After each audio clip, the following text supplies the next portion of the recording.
Talking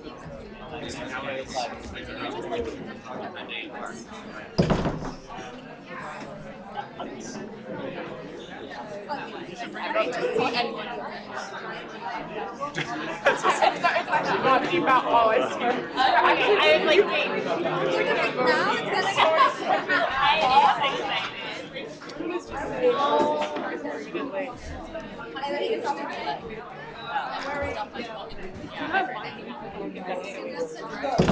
Like, in what sector of LinkedIn do you want to be? You just have time. The company you want to target. I do that like I think maybe that would be let's do that part of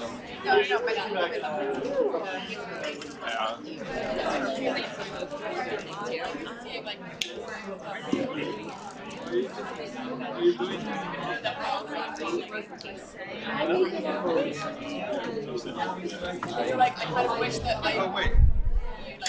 Surely they're not.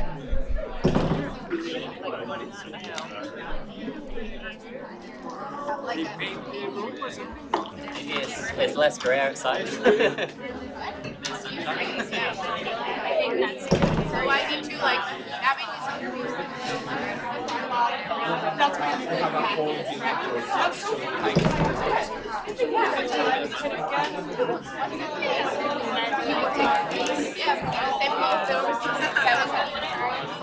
There's not really any. That's why they kind of lost me because they see me as entitled to be.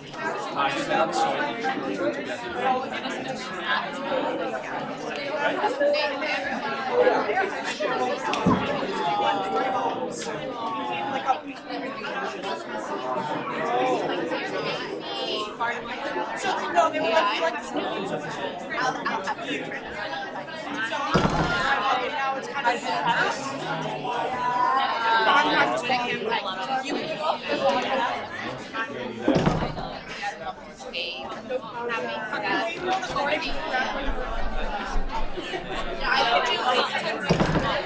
Last week. But I did the one this week, which was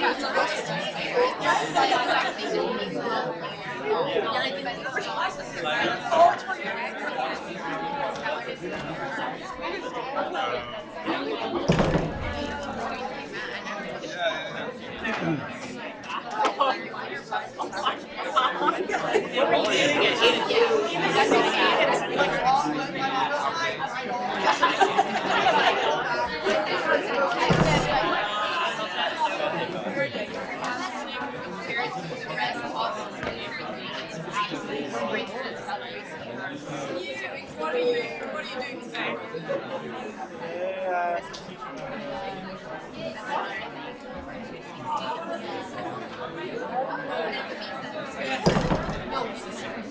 yeah, because I have read that my book that was this. Because I have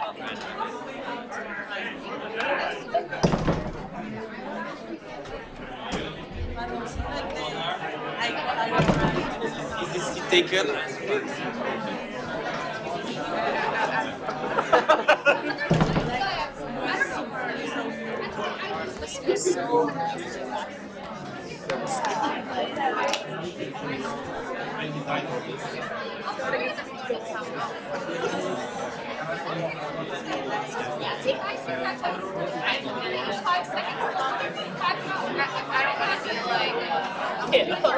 Yeah, it's 3 weeks. Yeah, it's crazy.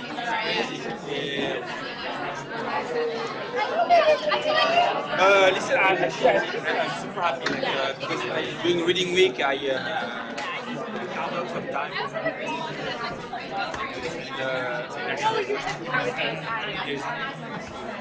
Ready for it? So I wanted to give it encore before.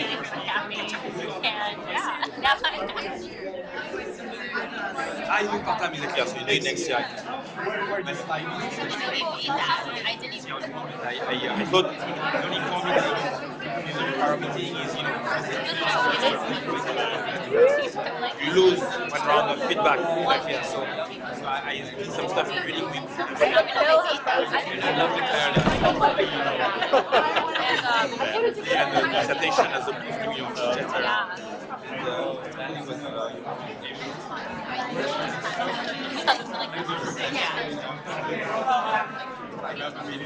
PhD, so I wasn't sure I was going to enjoy doing it, and I found it fun.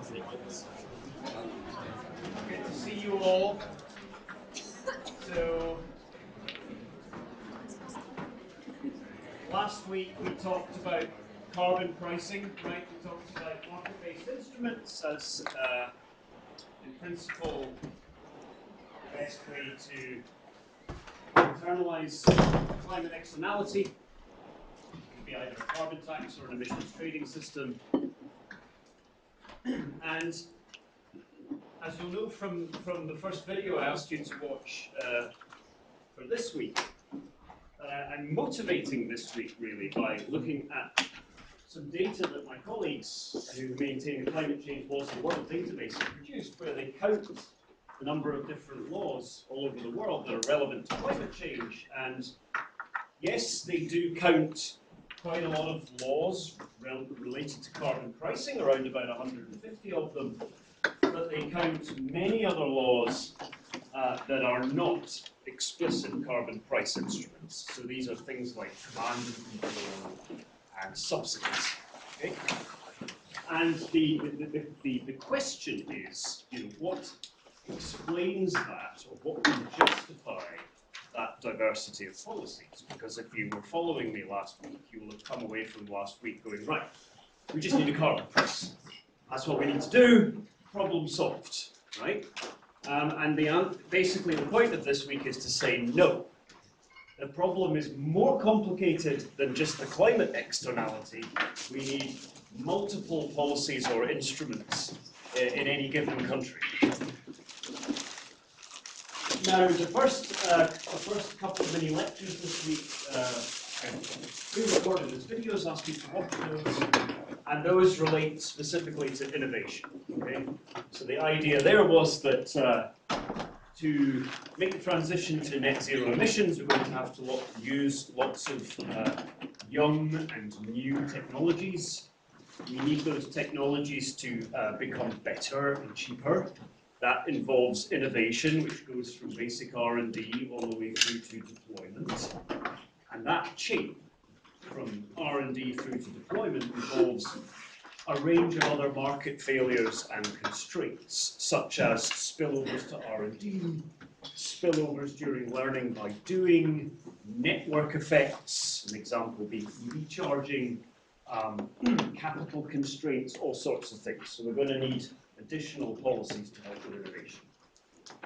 And I'm not going to talk any more today about that, but I want to emphasize that although we're not talking about this topic in class, it is an important topic, so make sure you watch the videos and remember it. What we're going to talk about in class is more in the domain of behavioral barriers and constraints. Okay.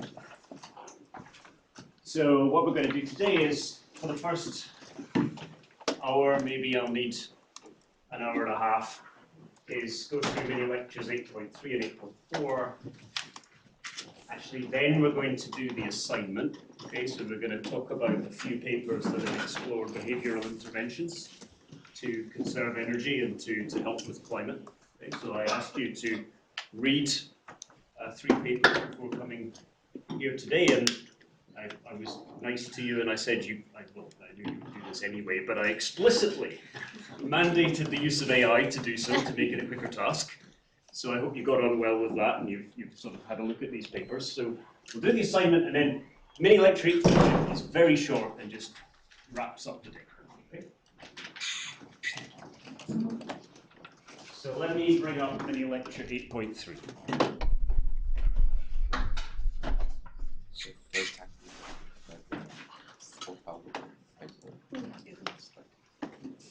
Social norms one.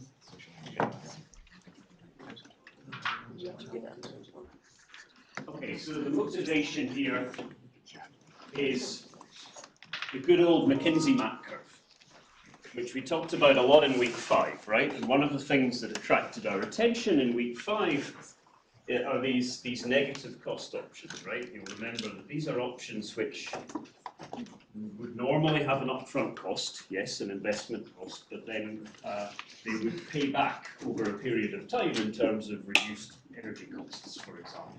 And therefore, even before you think about the climate benefits, these are things that should provide a positive rate of return. So they're negative cost options. And of course, the question that any armchair economist should be asking about something like this is, why are these here? Because this is like a free lunch, right?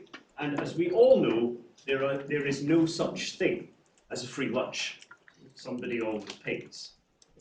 So what's going on here? How could we reconcile the existence of these negative cost options?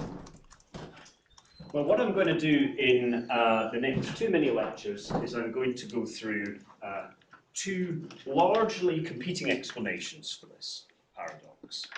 The first explanation is really very simple, and it says that these don't really exist. These are the costs are underestimated. If you properly accounted for all the costs, these would not be negative. So that's the first explanation. McKinsey just got it wrong. And to be fair, I want to emphasize that this critique is not specific to McKinsey. It's a general feature of all of these studies that there are at least some negative cost options. So it's a general critique of this literature, this approach, which produces these negative cost options. So explanation. This paradox can be resolved by noting that really these are not negative. Second resolution to the paradox, which I'll talk about second, is that yes, these do exist, even once you've properly accounted for all the costs. The reason they exist is because there are behavioural barriers and constraints that prevent individuals and organisations from doing things that would be in their own economic self-interest. Okay? So not questioning that these negative cost options exist, but rather arguing that the reason they exist is because there are particular barriers preventing individuals and organisations from implementing them. So let's go through these 2 explanations. So for the first one, I'm going to show you a couple of studies which can help us think about this. One is old. It's from 1992. Depending on how old you are, you think of that as ancient or not quite at the cutting edge. And then a more recent study from 2018. Okay? So and these are both in your, I think, further readings. Okay? If you want to dig into them more, but there's really no real need to. Okay? So the first study is by Paul Joskow and Peter Marin, 1992, in the Energy Journal. Okay.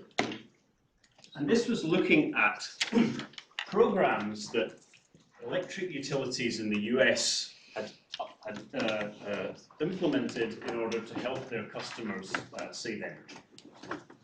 So energy efficiency and climate is not a new consideration. Right? Electric utilities in the US were doing this in the late 1980s and the 1990s, okay? More with the motivation of saving energy. They were mandated to do this by regulation. Why would they do this? Because they sell energy at a price, right? They were allowed to recover their costs of these programs, okay? So, this paper evaluates the cost of the energy efficiency and energy conservation measures in these programs, and it compares them to a set of McKinsey-style engineering cost studies in order to try to work out whether the real costs are higher than these McKinsey-style studies are estimated. Okay, so let me just say a bit more about what you're looking at, and then if you've got a question, I'll come to you. So this is a table screen capture from the paper. They looked at 13 different electric utilities. Okay, 10 of them responded. A couple of them had multiple programs, so that's why you see several entries for utility number 5 and 2 entries for utility number 8. Okay? Some of these utilities are household names like PG&E. Okay. For each one, Joskow and Marin wrote to them and asked the utility to estimate the cost of implementing energy conservation and energy efficiency measures per kilowatt hour of energy. Okay? And to do so for both residential programs dealing with residential electricity consumers and commercial industrial consumers, and then calculate a weighted average of the unit cost. Okay, down here are three organisations that essentially produce McKinsey-style MAC curves. Okay, RMI, Rocky Mountain Institute, you may have heard of them. EPRI, Electric Policy Research Institute, I think they're also still going. NES, I can't remember what that stands for, but these are basically producing this kind of analysis, right? So they've got analysts doing desk-based research, trying to work out the performance of, and costs of these measures. And in this paper, we're comparing the costs of these with the costs that the utilities are reporting from their own data. Now we can come to your question. Okay. So, two main points to get out of this after all that preamble. The first one is you'll notice that the utilities' reported costs of these measures are almost always higher than the costs provided by the engineering studies, the McKinsey-style MAC studies. Second thing to compare is the cost of these measures against the retail price of electricity, right? So if the costs are higher than the retail price of electricity, then that's a back of the envelope way of working out whether these measures are negative cost overall. So according to the engineering studies, the costs of these measures are much less than the retail price of electricity, so they should be negative cost. According to the utilities' own estimates, they're often higher, however, and moreover, in the opinion of Joskow and Marin, even the utilities' estimates of their own costs were underestimates because they missed out various cost categories. They argue that you should take the utilities numbers and you should multiply them by at least 2 to get to what they think are the true costs of these measures. And so in the end, their analysis suggested that these various energy efficiency and energy conservation measures contained within these programs were not negative. That's the bottom line. These programs were estimated to be negative cost according to the research organizations producing essentially MAC curves, but not according to the utilities themselves that were involved in implementing. So that's the first study. Consistent with this idea that the reason why the way to resolve this paradox is to say that these negative cost opportunities are overstated. Second study is a bit more contemporary. Okay, so this is and you may, I don't know if any of you have covered this paper in another course. It's quite a famous paper. A few notes. Okay, so would that be GY426? Yeah. Okay, so many of you have seen this paper before. So this is a study that looked at a very large-scale program in the US to insulate or weatherize homes. It was based on a randomized control trial of sorts. Okay, so compared with the first study, it's a bit more of a sophisticated methodology.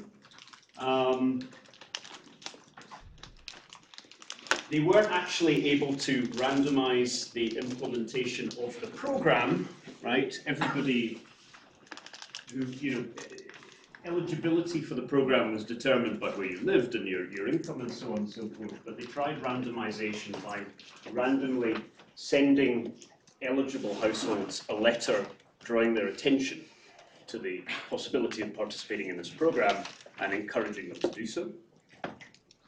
And they were also able to exploit the staggered adoption of the measures, arguing that the reasons why some households got it later than others was quasi-random.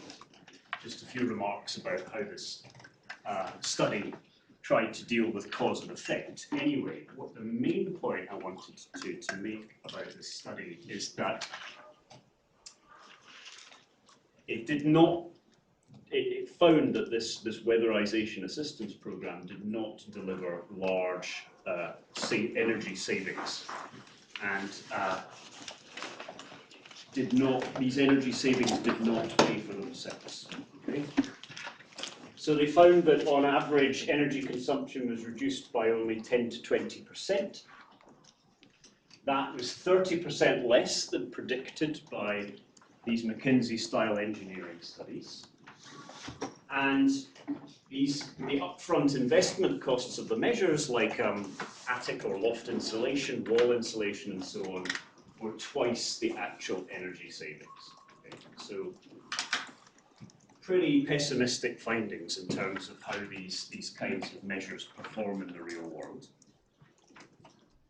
One of the things that they did in the study was ask whether this could be due to the so-called rebound effect. Okay? That's where when you implement an energy efficiency measure, it actually makes it cheaper for you to produce an energy service, and then you produce more of it, right? So let me give you an example of that.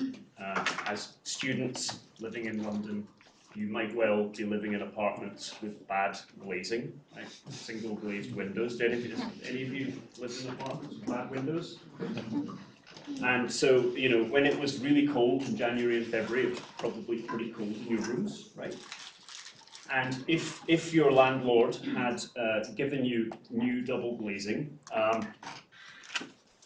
you would not have wanted to keep the temperature at 16.5 degrees in your room, would you? You would have actually tried to bring it up to a more comfortable temperature, like 18, 19, 20 degrees, right? And by doing that, you're partly eating into the energy savings, right? Because if you'd kept it at 16.5 degrees, you would have been using less energy to deliver the same amount of service. But now that energy is cheaper, you want to actually increase the service you're getting. So you turn the thermostat up and partly eat into the energy savings. That's an example of what we call the rebound effect. But actually, in this study, they did not find evidence of that happening, right? So in the way they did that, they were actually able to go into households and measure indoor air temperatures and check whether they were higher after the measures than before. And they did not appear to be. So that's interesting. So that's one possible explanation for this struck out. Okay? It's not the rebound effect that's causing this, although in principle it could be. So we have this study. It's showing that these energy efficiency measures seem to be performing worse in the field than they do in the lab, if you like. So like worse in the real world than according to these desk-based analyses, of which the McKinsey map curve is an example. Should we regard this study as being definitive? Could these measures never work? Well, that's an open question, right? And you'll recognize that as social scientists as a question of external validity. So it could be that the weatherization assistance program is just a badly run program or a badly designed program. Okay. And I've seen some more recent research to suggest that part of it is that the contractors who did these jobs weren't properly incentivized and didn't do as good a job as they could have, right? So there's actually quite a lot of latitude for contractors when doing things like insulating walls to do it better or worse, okay? But depending on how the contract is designed, depending on mechanism design, they may not do it as well as it's supposed to be done in the lab, right? So it could just be that this is a badly designed or a badly run program, and there could be other reasons why we might think about external validity.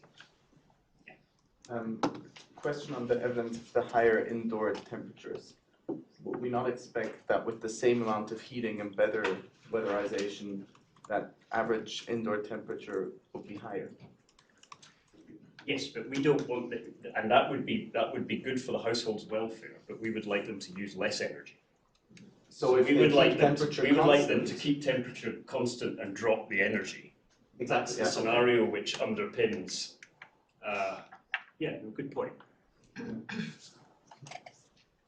That means they use less. Yes. Yes, right. But were the air temperatures to have been higher after the weatherization, that would have suggested the rebound effect had been at play, and that might have explained why we're not seeing as much saving as we would have wanted, right? But not necessarily. I mean, they just wouldn't have saved as much as if they would have kept temperatures constant, Yeah. but it doesn't say that they actually increased the usage. It could have been that they decreased it, but the weatherization was higher than before, and so it was a decrease, but not as much as I if they agree just with were. you. So they're looking for some evidence that there was a rebound effect in order to explain why the savings are less than predicted on paper, and they couldn't. They didn't find evidence of a strong rebound effect, but I think you understand the mechanism perfectly well. So we've got these two papers, very different methodologies, different eras, admittedly both relating to the US, but they're both providing an indication that negative cost options, specifically in the form of energy efficiency and energy conservation, might be overstated. And we can talk a bit more broadly about why that could be. Okay? So, firstly, these kind of engineering studies, I'm calling them that. Right? They're typically called engineering studies. They typically omit a set of hidden costs which exist in reality, like transaction costs, search costs, searching to find the right solution, the right contractor, that kind of thing, administrative costs, hassle costs, okay? Those are the sorts of things that Joskow and Marin were citing when they said that they thought utilities were underestimating by a factor of at least 2. Second thing that could be going on here is a performance gap, right? So a lot of these engineering studies are often based on manufacturers' assessment of the energy efficiency performance of a machine or an appliance in the lab versus in the real world. The paradigmatic example of this is vehicle fuel efficiency. So you might be aware that there is a big discrepancy between how fuel efficient cars are when they're officially tested in the lab, which literally involves running a car on a treadmill, right? Versus when they're actually driven around in the real world. So that would be a good example of performance gap. And you can see why manufacturers want to do this in the lab. If you want to measure the fuel efficiency of the car, you don't want to get your friends together and drive around a racetrack, okay? Because, you know, just think of your friends. Everybody's got a friend who's a reckless driver and is going to thrash the hell out of the car and use a lot of fuel. Everybody's also got a friend who's super careful and they're going to go around at about 20 miles an hour and they're going to save a lot of fuel, okay? So you wouldn't want to do that as a manufacturer if you were trying to quantify fuel efficiency to state it as an attribute of your vehicle, right? And that is the kind of input that these engineering studies very often take. They don't have to, but they very often, that's all they've got. And that can differ a lot compared with real world. We've talked about the rebound effect. In principle, that could eat into energy savings because people actually want more of the energy service after it becomes cheaper. So we don't just take the energy service level as given.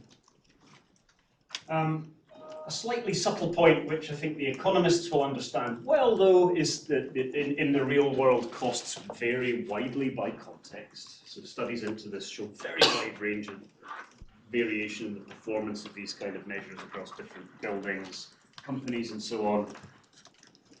even if the engineering studies get the average cost of these measures right, they might not therefore get it right for the marginal adopter. It's the marginal adopter that matters. And lastly, even if these measures provide a positive rate of return, there may be constraints preventing individuals and firms from actually raising the capital necessary to pay the investment cost, because the rate of return is just not high enough. Capital is constrained. Okay. And at a household level, that might be a straightforward liquidity constraint. You may just not be able to get a loan. In a firm context, it's less likely that you have a liquidity constraint, but still you might not be able to get as much capital as you actually want to do all investments with a positive return.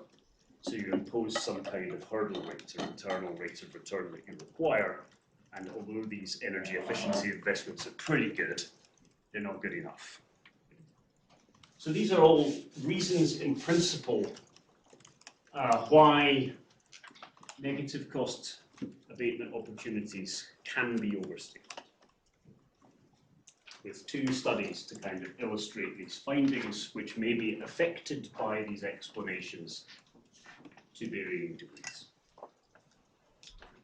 Any questions? Yes? Yeah, I was just curious, like,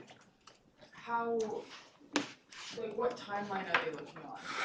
Because for something like insulation, if that's going to be in the house for the rest of its existence potentially, like how are they measuring that? Yeah, so you might ideally you would have a study that was able to measure these savings over a long period of time, but you're generally not going to be able to achieve that. So you're going to be measuring these savings over a shorter period of time and then extrapolating. Yeah, but like for these studies, do you know what timeline they were looking at? Not off the top of my head, but I think in the case of the you might remember this better than I do, but for the Fowley WAP study, I think that they were looking at savings over a period of months or at most a year or two after the implementation of the measure. So not like a decade. If we contrast the bottom half with the savings, how I can do we just the top half. Yeah. No, you're right. So the whole thing, I've chosen to focus on the negative cost part. But to some degree, these issues I'm raising could apply to the positive part too, and suggest that this whole thing just needs to be shifted upwards. So fair. There's a hand up over here, and I'll come back to you. Have there been attempts to try to construct Mac curves that address these issues? Yeah, you could, in principle, you can do better, right? And I actually showed you in week 5, I think I compared a Goldman Sachs Mac curve to a McKinsey one, and it was way less optimistic about negative cost options. And actually, if you are running a computable general equilibrium model to quantify mitigation costs of climate change, that tends to treat the status quo as being at the frontier. So there are no negative cost options by definition, right? Any carbon tax is a distortion. So the implicit MAC curve in a CGE model would normally assume this away altogether. I just want to know how these engineering studies are made, like it's under lab conditions, under specific control conditions that they are like estimated. So the way I would understand it is the McKinsey analysts have to, they have to construct unit cost estimates for this very wide range of technologies, many of which have not been deployed at scale. And therefore, they are going to need to rely to a greater or lesser extent on lab data on the performance of technologies versus field data. Okay? But if field data are available, then per your question, there's no reason why you couldn't use them.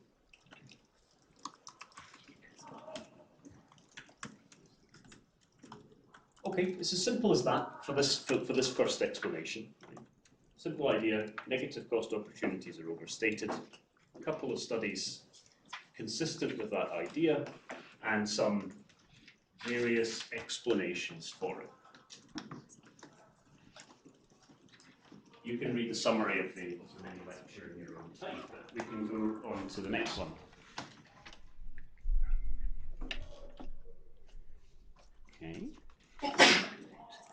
So the second explanation is it's not entirely at odds with the first one, because behavioural issues already crept into some of the explanations that I listed a few minutes ago, but it is mostly at odds with the first two. So I am presenting this as a dichotomy. I just want you to understand that it's not quite as clean as that, right? There are overlaps between these two explanations.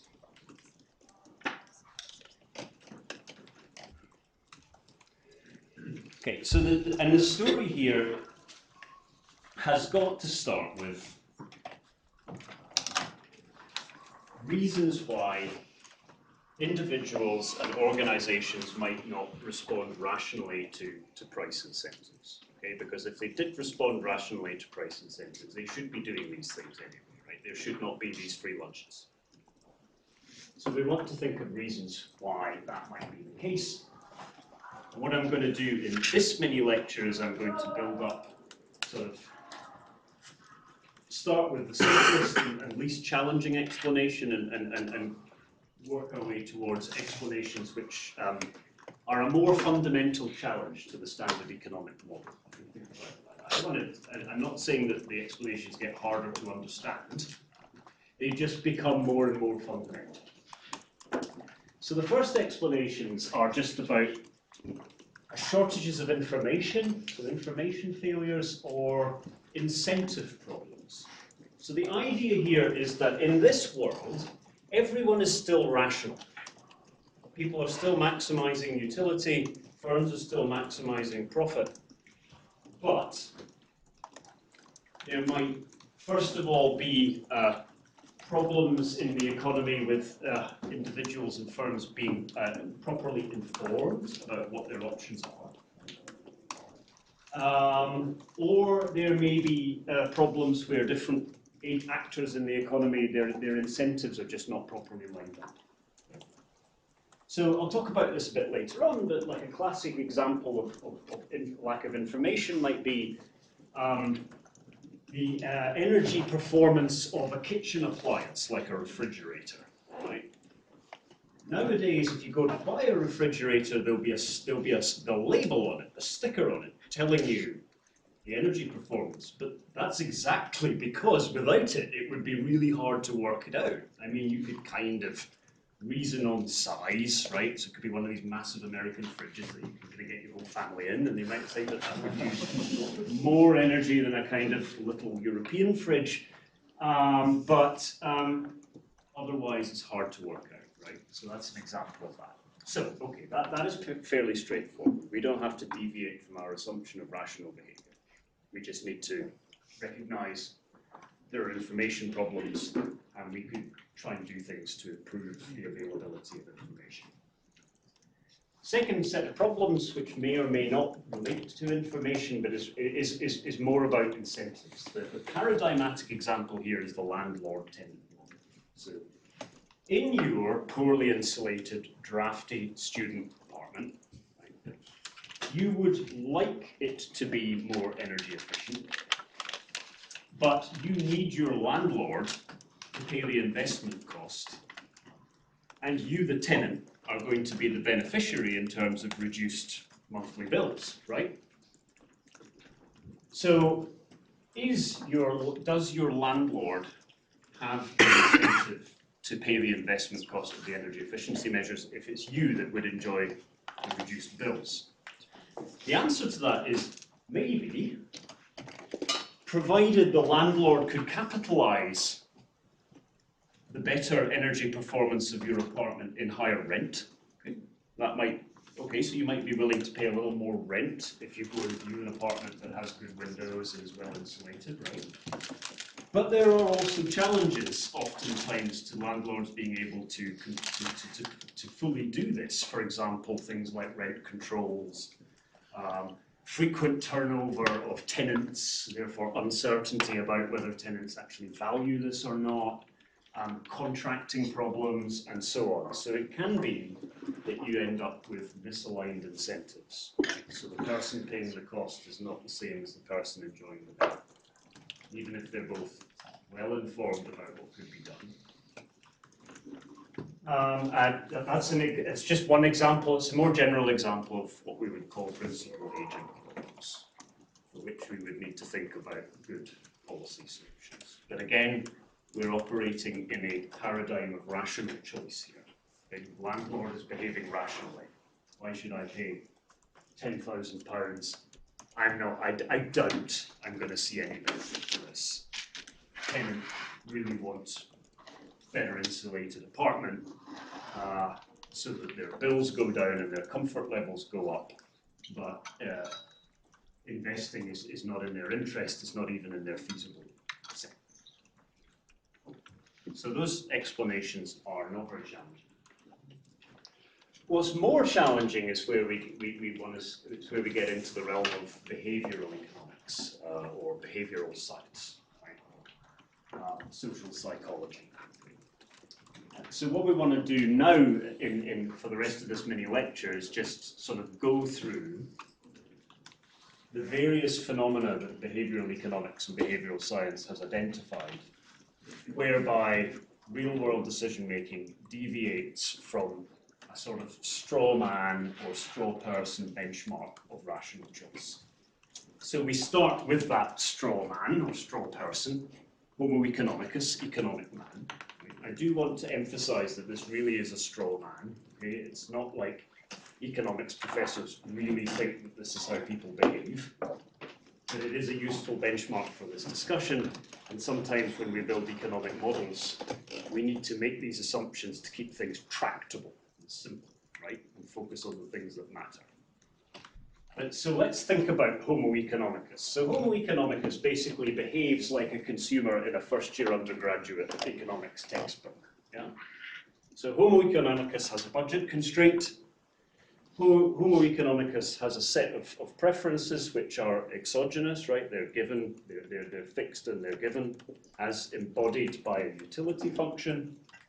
Homo economicus is faced with a choice set, a set of different refrigerators or whatever, and Homo economicus chooses the best refrigerator according to his fixed preferences and his budget constraint and the refrigerators in front of him, and he'll do it to maximize his utility. Very consciously. So he will read the magazine comparing the products. He'll go to the store, he'll look at the labels, he'll talk to the sales assistant, and eventually we'll come to a rational decision about the best one. Okay? So that's going to be our straw man here. As I said, as a model of human behavior, it's not completely wrong. But on the other hand, it's simplistic. We often see these assumptions made in economic models, and that oftentimes just reflects modeling factibility. The other point I want to make, or really want to stress to you if you're not super familiar with microeconomics, is that a model like this does not imply that people are selfish. Okay? It can be reconciled with ideas like charitable giving.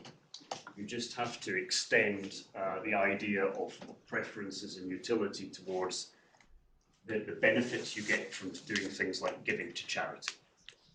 It's also not, it's perfectly easy to reconcile this kind of model with ideas of non-market value of ecosystems and so on. So you can perfectly explain why someone might be willing to pay to protect polar bears, even though they've never been to the Arctic, they never will go to the Arctic. But you can do it in a model like that as long as people prefer polar bears to exist, right? So just remember that. This is about rational choice, but it's not necessarily about selfish choice. All right, so this is our benchmark, and now we want to think about ways that human behavior can deviate from that. And what I'm going to do is run through a list of documented behavioral bias. Now, perhaps some of you have studied or are studying behavioral econ or behavioral science, whatever. There are different typologies out there, right? They're with more or less different biases organized in different ways. That's fine. The particular one that I'm going to use has 7 biases. and it's from a chapter by Emma Dorney and Heaton Shah in your reading list. So, let me just get a sip of water. Number one is essentially social norms. And this relates to one of the readings I gave you, so I'm not going to not going to say a lot about it here. But this is the idea that, you know, in addition to sort of simplistic model of rational choice, people are liable to take behavioral cues from looking at their peers and understanding how they're behaving in similar choice situations. Okay. And policy implication is obviously to try to leverage that, as the paper that I gave you, the Hunt-Alcott paper, does. So we'll talk more about this a little bit later. Second source of behavioral bias is habits. Okay. So remember, the straw man model here requires us to consciously work out what our best option is in every given situation, right? So it's a model of conscious and planned behavior. But if we lived our daily lives like that, we would die in a ditch, wouldn't we? Because we can't think about what maximizes our utility every single time we have to make a decision every day, right? So we end up doing a bunch of things based on habits, which have been well documented by psychologists as being a critical time-saving device. You know? So, but the problem is, once you get into habits, then your behavior exhibits a path dependency, right? Which can be very difficult to shift. And even a change in relative prices may not be sufficient to shift someone into another mode of behavior because they are behaving according to habits, not according to a re-evaluation of how the change in prices has affected their utility. And so the policy implication is kind of generic, that people might need an extra push in order to shift into a different behavior. So we might, for example, need to price carbon at a level above the marginal damage cost, the cost of the carbon constraint, in order to shift people off the behavior. There are better ways to do it than that, but that would be one example. Can't this, like, following habits be considered rational because the time saved could be more valuable than the probability of taking the wrong choice? Yes, rational in that broader sense, right? But it's a deviation from, arguably a deviation from the simple model. But yes, very rational because of the time savings, yes. Okay. Bias number 3 relates to something which is called intrinsic versus extrinsic motivation. And to think about this, I'm giving you an example from a very well-known behavioral economics book from 2008 by Dan Ariely, who has, you know, in recent years been through a few controversies relating to research conduct, but it is a great book. Okay, it's an absolutely wonderful example, so I'm just going to read it to you. Some of you may be able to relate to this. Okay, so you're at your mother-in-law's house for Thanksgiving, so it's already an excruciating example. And what a sumptuous spread she's put on the table for you. The turkey is roasted to a golden brown, the stuffing is homemade in exactly the way you like it. Gazing fondly across the table at your mother-in-law, you rise to your feet and pull out your wallet and you say, "Mom, for all the love you've put into this, how much do I owe you?" Wow. So, you know, funny example, basic idea here is your mother-in-law made you Thanksgiving dinner because she was intrinsically motivated to do so because you were her son or daughter-in-law, right? Not because she was financially motivated to do so. And if you try to financially motivate her, that's pretty much guaranteed to make sure you'll never get invited to Thanksgiving dinner again, right? So the idea here is that extrinsic motivation could crowd out intrinsic motivation. So that actually financially incentivizing behaviors could trigger a perverse response. So the paradigmatic example for this was a study looking at penalties for collecting your children late from daycare. Now you might think that once you introduce penalties for collecting your children late from daycare, that parents would be more punctual, right? But a study looked into this and showed that actually it made parents more late. What would explain that? Well, the explanation that was offered was that prior to the penalty system, parents were intrinsically motivated to collect their kids on time from daycare because it's kind of upsetting for the poor little buggers to be there when everybody else has gone home, right? But once the penalty system was introduced, the parents interpreted that as a sort of fee for a service, okay? Like, now we can come late, we'll just pay them more. Okay, yeah, I've got an important meeting this evening. It's going to cost me like $100 in fines at the daycare, but it's a really important meeting, so I'll just pay them. So that's the basic idea. You could talk about the external validity of that. I mean, when our son was in daycare, we had a penalty system, and being Scottish, I always got him on time. But you get the general idea.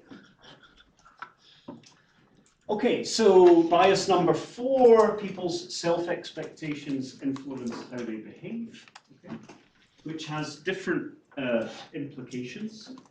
One is that people can fall victim to so-called cognitive dissonance, which means that if we find we're in situations where our behavior differs from our values, right, then rather than changing our behavior to align with our values, we reverse engineer our values to fit with our behaviors, okay?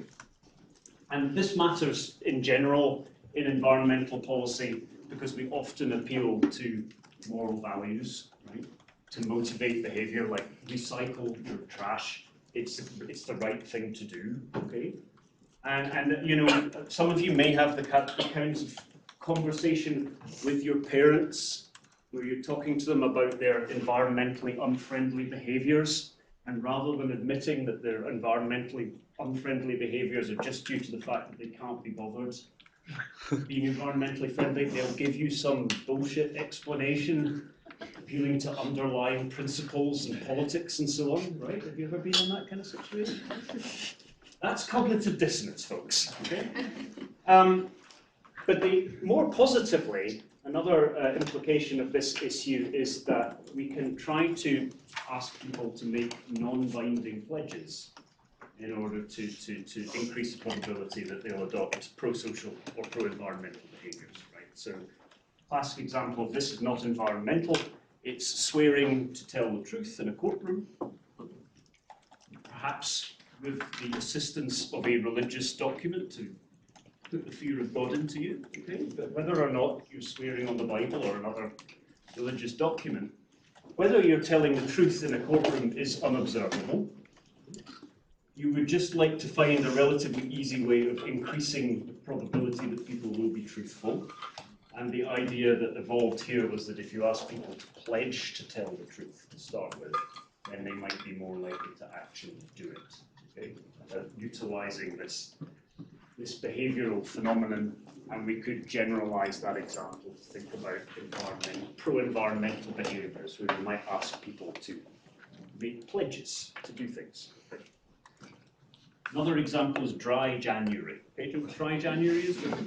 Alcoholic people promise not to drink in January. It's a non-binding pledge. If you had a tough day on the 2nd of January, you could go to the pub. Nobody's stopping you, but you went on Instagram and you said, "I'm doing dry January, folks." So now, it's going to be a bit costly not to do it. Category number 5 is loss aversion.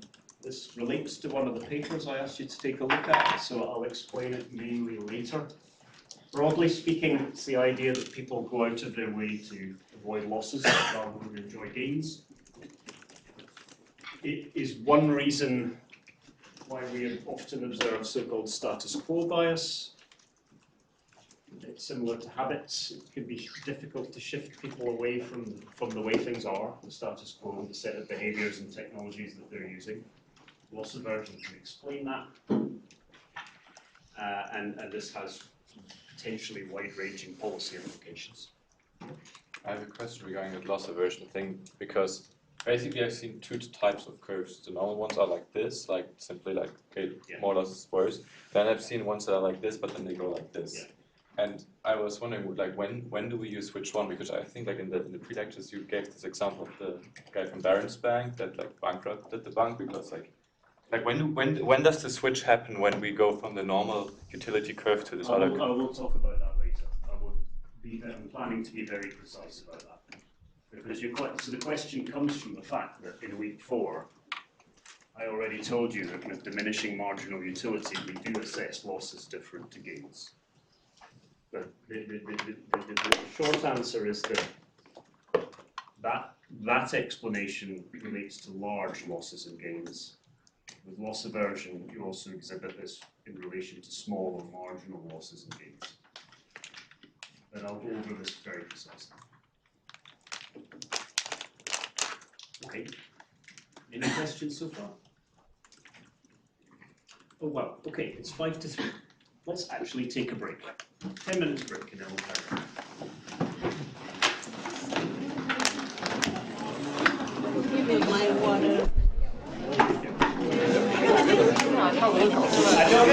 Line up sheets. Sunday was the worst. To be honest.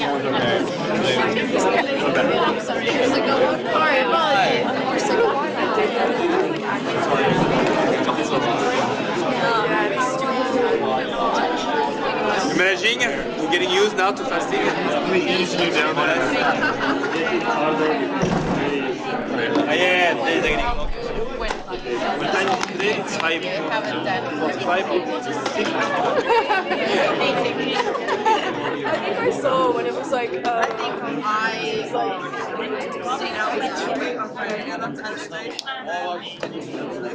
Actually, my behavior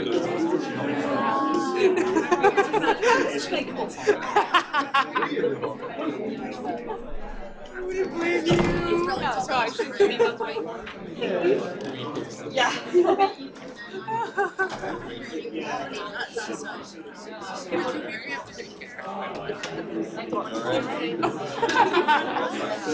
Bro, I actually was like,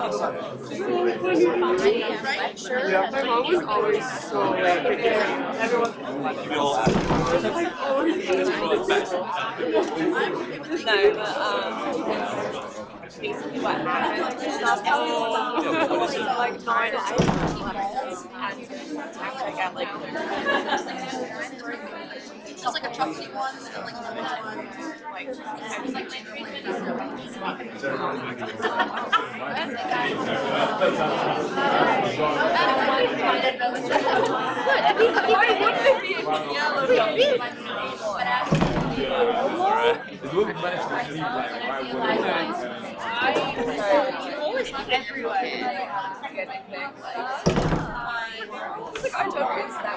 There's some virus.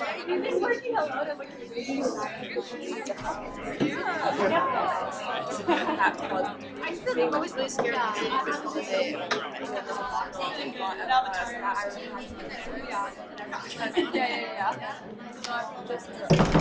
but they have announced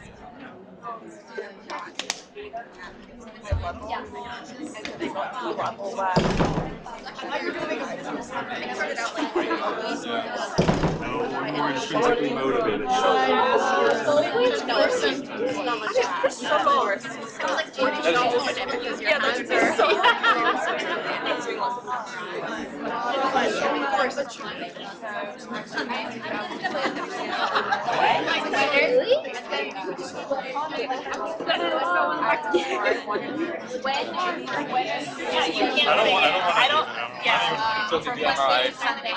And like I hate it because he's everything. I feel like funny for the last couple of days. They have gonna be very. It looks like it's gonna be windy, and then the next week it's gonna be and then might change. Yeah. I have a friend that's but she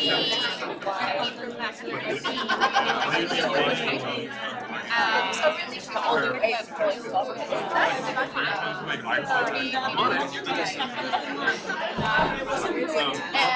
like, she married before going to a couple of years ago, and now they have a baby, and I haven't been. But you have other methods. It's Ryan's phone.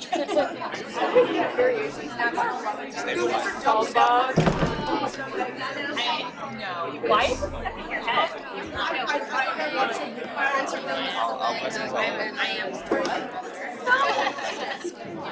I mean, like, I know that it's I feel like it is.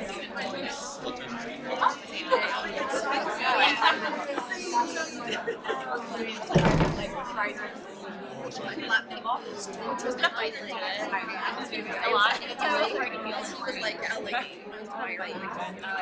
that thing where it's like girls trying to get their like. And you can get things bad too. No, I feel like I just realized I like to go to music. Yeah, I'll do yours. I'm hearing your laptop. Yeah. And also like I really want to like show you that video where like girls with this like you might want your guys like ask your boyfriend wow. Wow. He's better, he will. Yeah. Yeah, I know, but it's crazy, right? Smell. But they will mock Yeah. So I mean, Like it like just which I like inspiration and habit. I know, but regardless, like, if they can mock it crazy, I mean, the idea is it's like environment and attitude. I love this movie. Can you help me through this so far? I got pressed. They're pressed.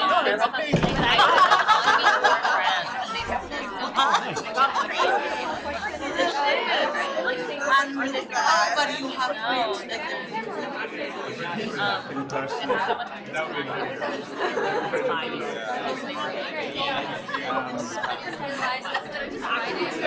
I don't care, but like it has squirted. Bro, this orange is crazy. No, I really was. So you were able to find something? It smells good.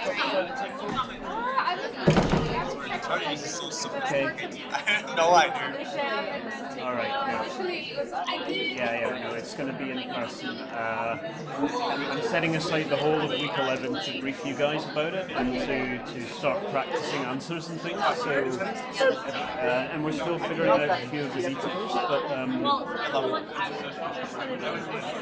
it's going to be essay based. It's going to be it's going to be typed. It's going to be digital rather than handwritten. And we are working on providing you guys with some materials that I'm still trying to finalize that, because basically the problem is, in order to do it on your laptop, we need to lock you out of the internet. Lock you out of the internet. How do you get access to any materials? So we're just figuring that out. But I should have all the answers hopefully by week 11. An egg? That's the most important. I'm not, I was gonna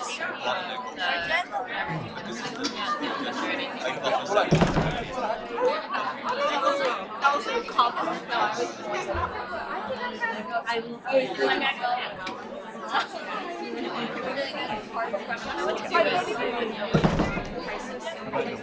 It's fine, I have a napkin. You have a napkin? So when you're young,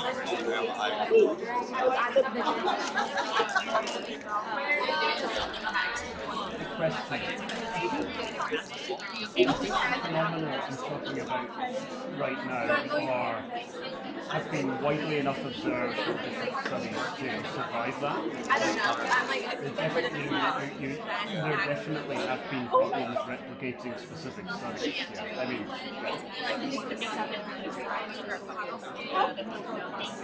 I would hope so. really rallying for this. I saw a comment that all cases that I think will be robust enough not to be undermined by replication. Out of my bag. I'm going to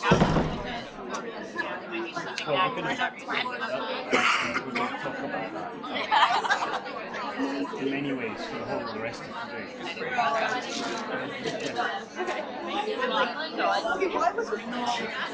I don't know. Okay, 1 minute, folks. Once again. I mean, I know it, but you don't tell me. In like 25-degree weather. Oh, was he flying for like when she was like, oh, I'm going to Amsterdam, which is like she like showed me the weather. I'm like, sorry, girl. It was sunny, and now it's windy and windy. Well, I don't get mine. Yeah. Because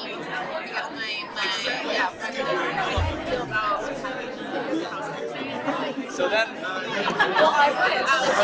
Do you get like advice people that like get stressed? Yeah. But I think it's the first time, right? Because usually you were you came back after going around. I can remember my life. Just traveling abroad. And it was very pretty. I saw you like on the cruise like and then they have so let's actually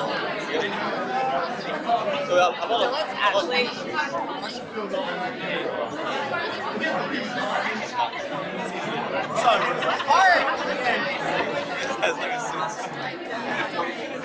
That is so. So you have holiday.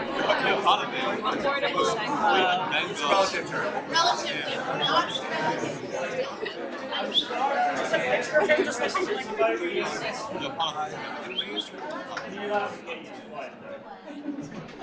I am going to promote the whole week of this, but I just want to put some rumours to bed, maybe to start with. So it will be in person. Home assessments are no longer viable in the world of AI. You just put a question into AI and it will write a very good answer. It will. So it's going to be in person.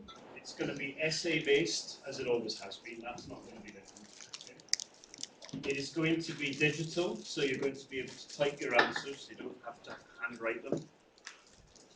And the thing that we are working on right now is to try to make it open book, right? To provide you guys with some kind of course materials so that you don't have to remember too much.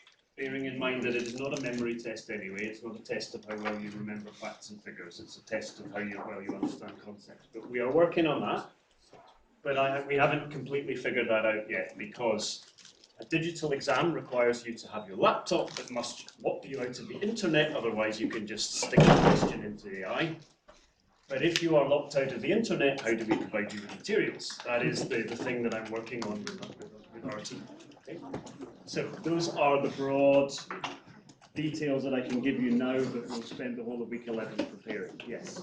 Is it department organized or is it through the main university? It's university organized this time. And I understand, that it didn't go very well for, I think, GY427. So we are, one of the big learnings from that is that we're not going to be ambitious in terms of making this open book, because a lot of the problems came from aspiring to give you access to a wide range of materials, basically, which crashed for a lot of you. But we're trying to learn the lessons from that. I'll take a couple of questions, but I really did not want to make this about the exam, okay? Because we've got 3 hours in week 11 to talk about it. But yes. So just a quick one. Obviously, with the last one, I think it was obviously 7 days or something. You're recommended to use 7 hours to do the essay, but 2 essays. It's going to be 2 hours. So 1 essay. Okay, 1 1 essay. hour. 2 hours, 2 essays. 2 hours, 2 essays. Yeah. That's what it always was. Yeah.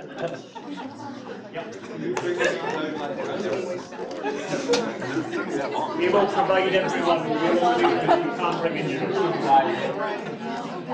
No, this is the date yet. Quiet, please. Sorry. Would you know what date? I don't know. That's organised by the university.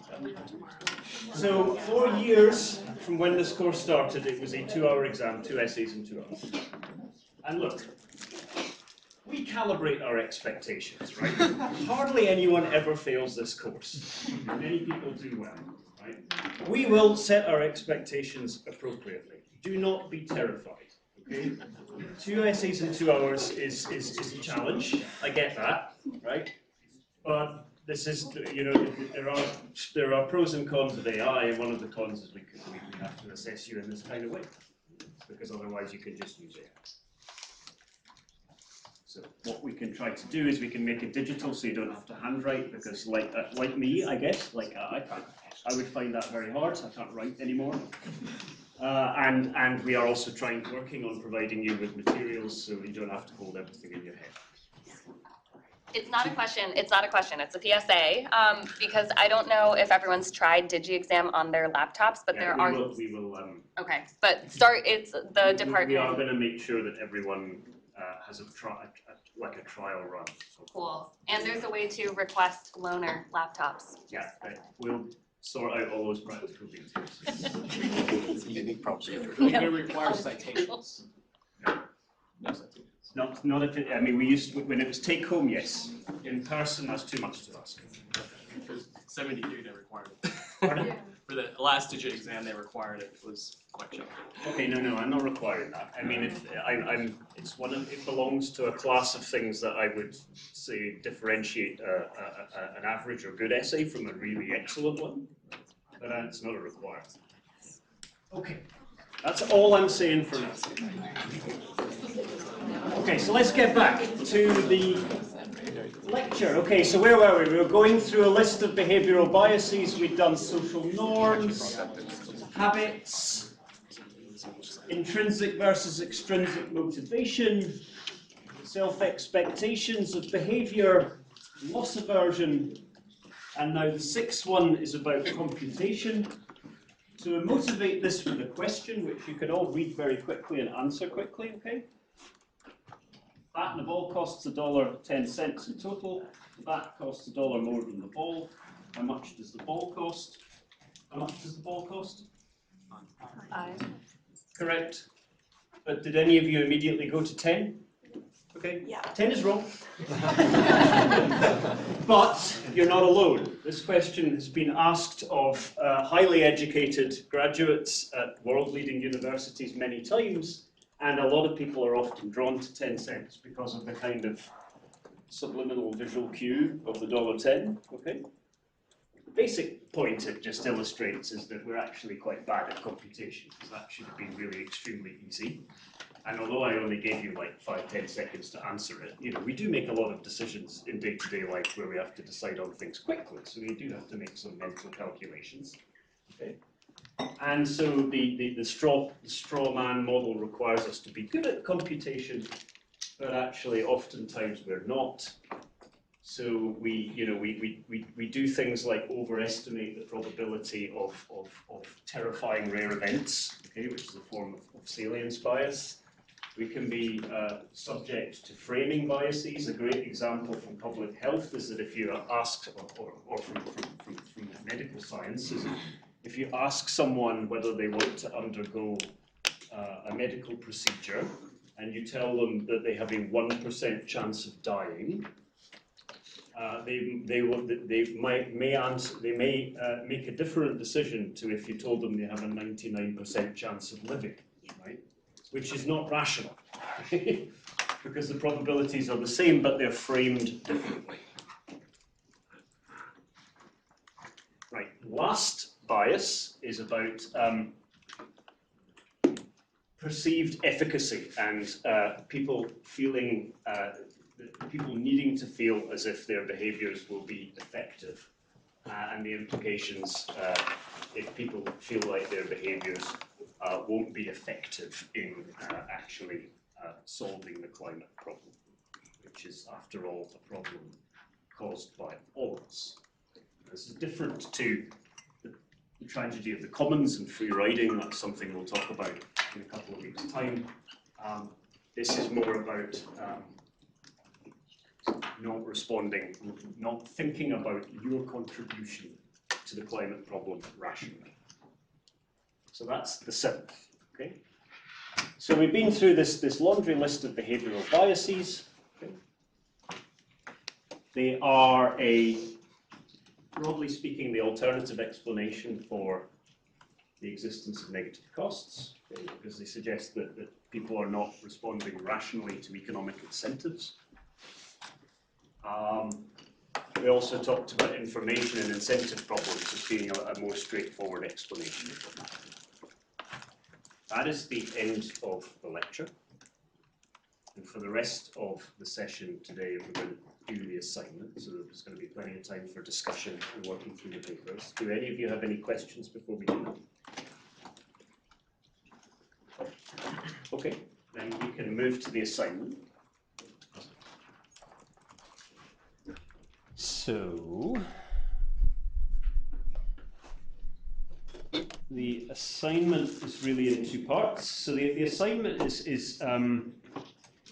relates to these behavioral economics phenomena, is intended to get you guys thinking more about whether behavioral interventions to address behavioral biases are going to be effective in solving the climate problem. The first part of the assignment was asking you to take a look at 3 papers, each of which consider a particular behavioral bias and how it might affect our decisions broadly in the area of energy consumption, energy efficiency. Recognizing that 3 papers is a lot to read, I suggested that you try out AI as a means to summarize papers, but then I encouraged you to check that it was right, because as you know, it always sounds like it's right, and so it can be wrong.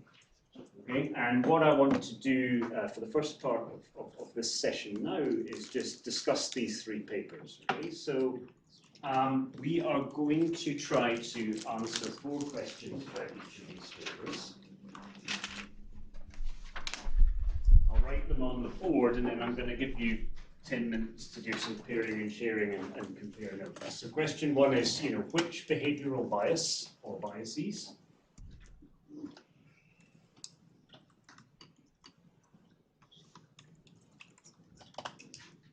okay. Second question is, what intervention, so what behavioral intervention are we looking at? There's a clue in the case of one paper, there isn't really one. Third question, just thinking a bit about methodology. So what do you think about the quality of the evidence? Right? What was the methodology used? How seriously should we take the results? Could it have been done better? And then lastly, results.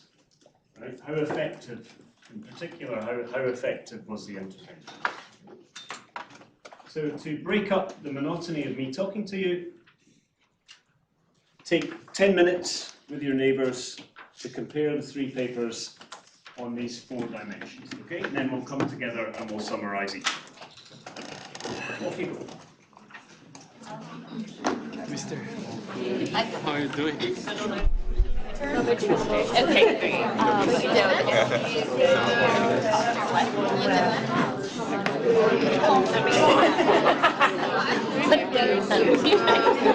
We looked at that paper. I looked at the paper.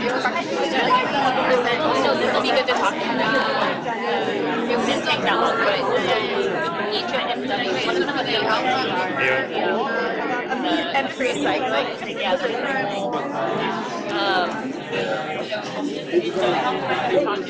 Explain and then let us guess. Let us guess. Yeah. It's our line. I think one was the smallest. I think it was in our cluster. Yeah. Probably 2011.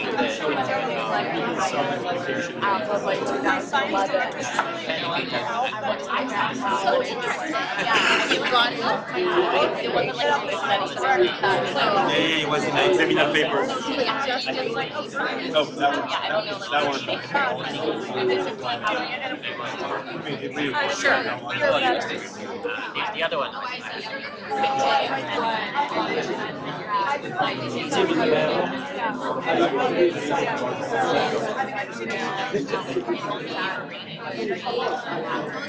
Good as well, because I switch as well. Me too, yeah. Actually, I started on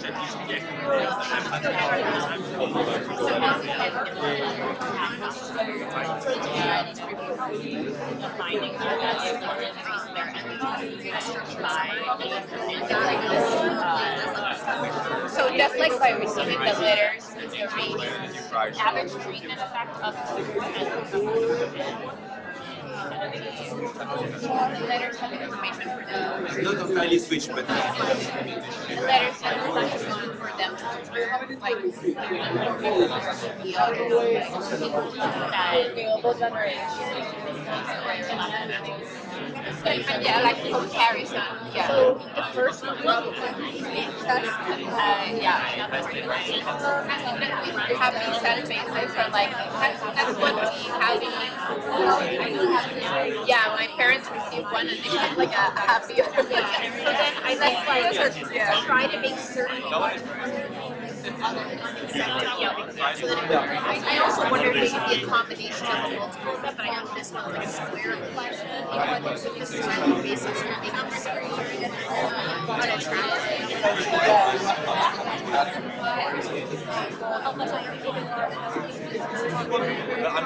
the thing is, like, I don't know that because it's like yeah. So I think it's a small maximum. having to actively communicate or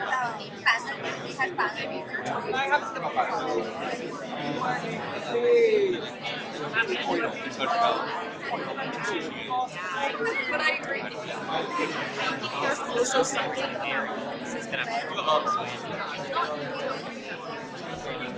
that is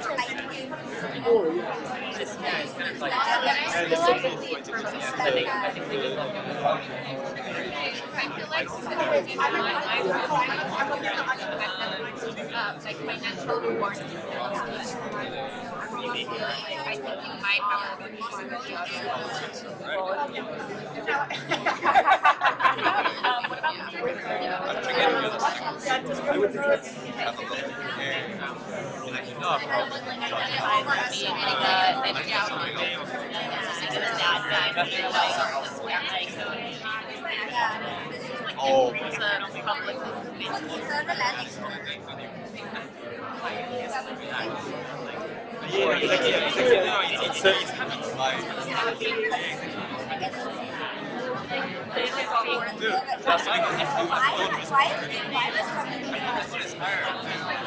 what about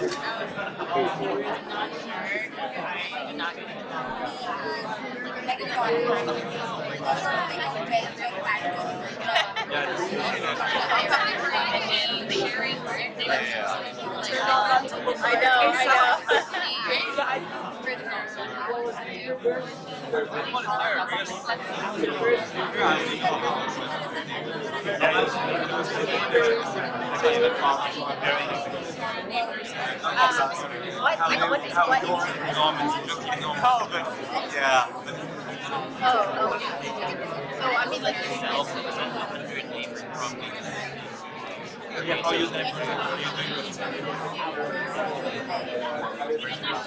great.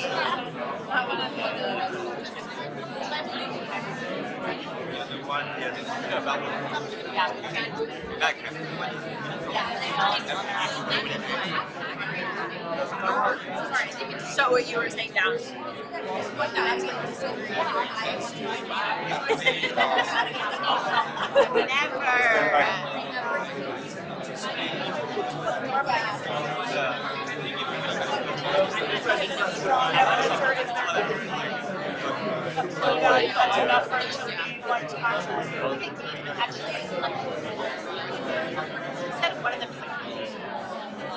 Not to mention itself, none of them. I'll get to that.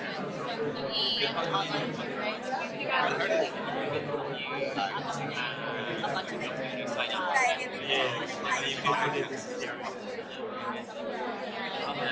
They just have questions.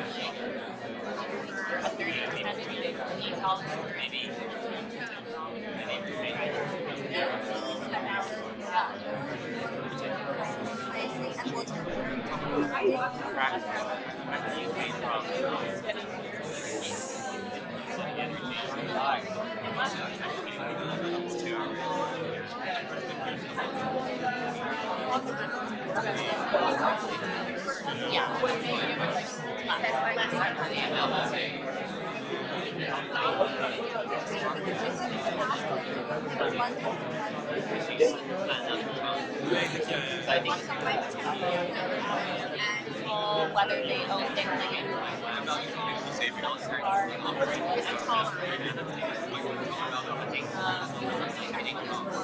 So it's like, what happens if you just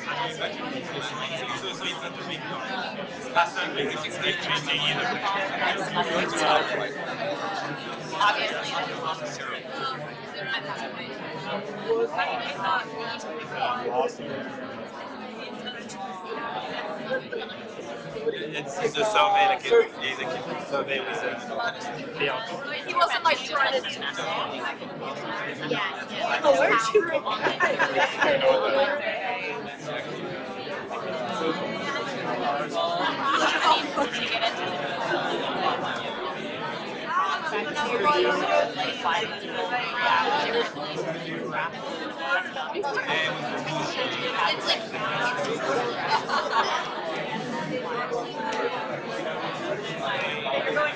like good internal validity.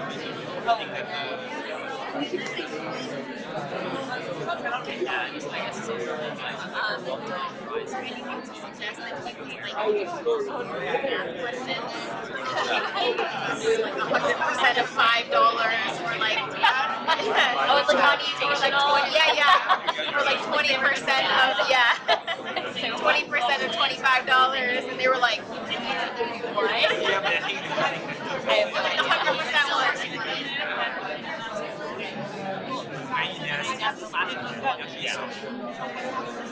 Even a small liquid. Recruited 700 households. So you also look at something like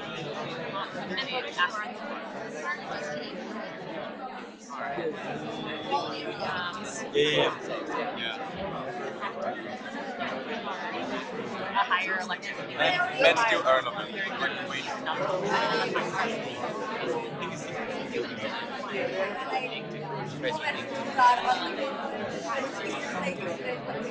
Yeah, but it seemed that it was, people putting the air conditioning on rooms they don't go to. It seems really crazy.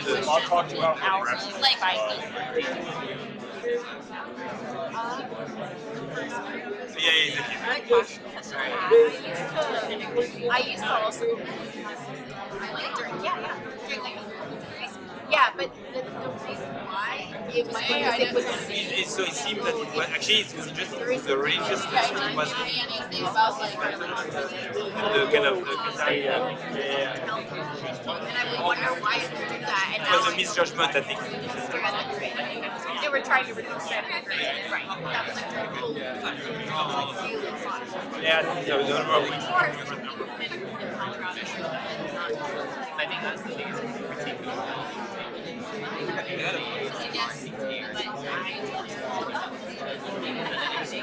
but actually the second paper is more You're overwatering? I was watering all the time. It was the greenest. Oh, yeah. The previous. much longer. I feel like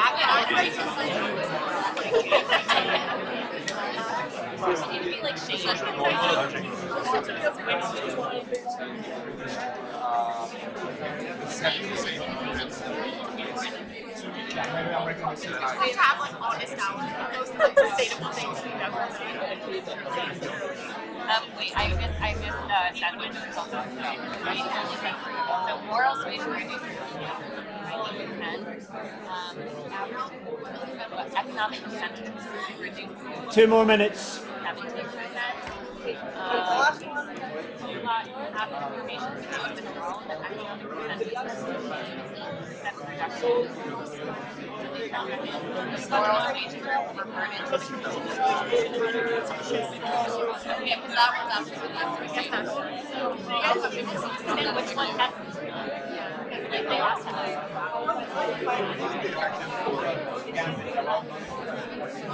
I guess it's interesting that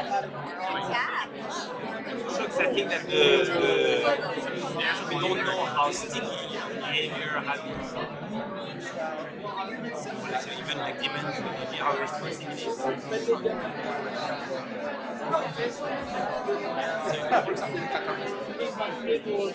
of 2012 and winter of 2013.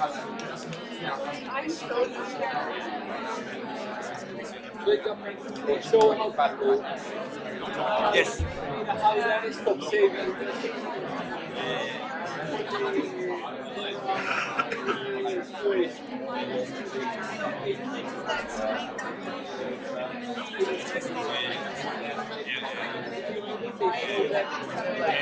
Fades.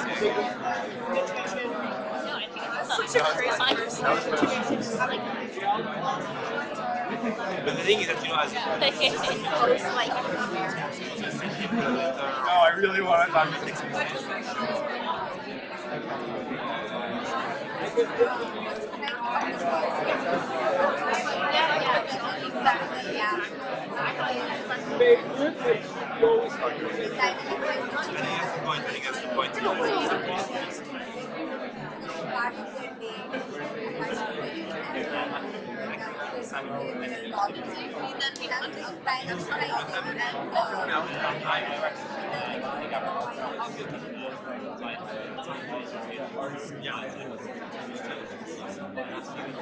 with the department of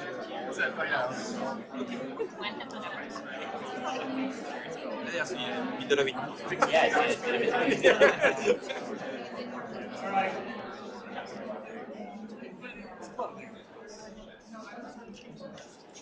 So you have 3 papers. Let's start with the Alcott paper. Very famous paper. You might have looked at it in another course. More than 4,000 citations in Google Scholar. That's enormous for an economics paper. And I'm not going to ask you which behavioral bias because it's given away by the title of the paper. So you can put that down straight away. So this paper is about social norms. So what is the behavioral intervention? You can describe it. They sent out letters, and I think, broadly speaking, have 3 components. So, first thing was how do you compare to your neighbors or to like houses with with similar attributes. So are you, I think, top 20%, 20 to 50, or below 50%? And then it showed you where you are. Then depending on where you are, there were like injunctive norms associated. So you had little smileys that tell you if you're doing well or no. Yeah. And I believe there also was a component in there telling people what they could do. So like an information piece, I believe. Perfect. Very good. So the intervention was a home energy report. So households would receive a home energy report. And this report would broadly have 3 elements, as Ben said. So the first one was this descriptive norm here. So basically, households were informed about how much energy they were consuming. And crucially, because this is about social norms, they were shown that information in comparison with their peer group, right, which was a set of similar households. So it was quite a sophisticated study in terms of constructing these comparator groups, but they were told how they compared to the average of all their neighbours or peers, and also how they related to the top 20%. So for this particular household, they're using less energy not only than the average, so they're better than average, but they're also in the top 20%. To help households, if they needed help, to help them think about whether that was a good thing or a bad thing, there was this additional injunctive norm on the right, which basically would give you 2 smiley faces, 1 smiley face, or no smiley faces. And in addition to that, households were given some information about what they could do to reduce their energy consumption. Okay, they're given some practical ideas. Okay. So that's the basic idea here. So it's primarily this idea that they're appealing to people to think about their behaviour in comparison with their peers. So that's why this is about social norms.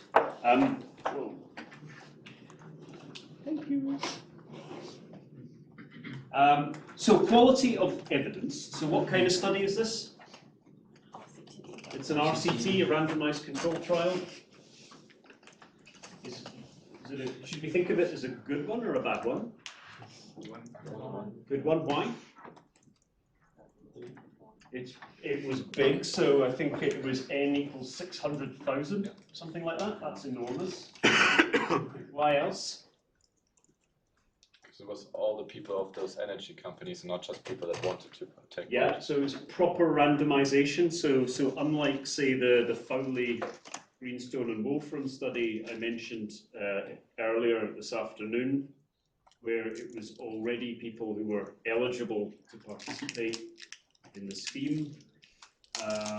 This sent these out to all the customers of the utility. So we could think of that as being sort of close to full randomization.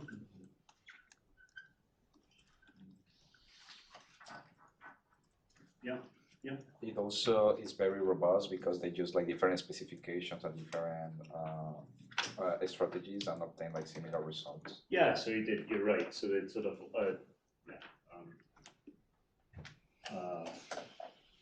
don't know how we would summarize that, but robustness. Yeah, it's sort of quite robust analysis. Yeah. So yeah. So this is great evidence.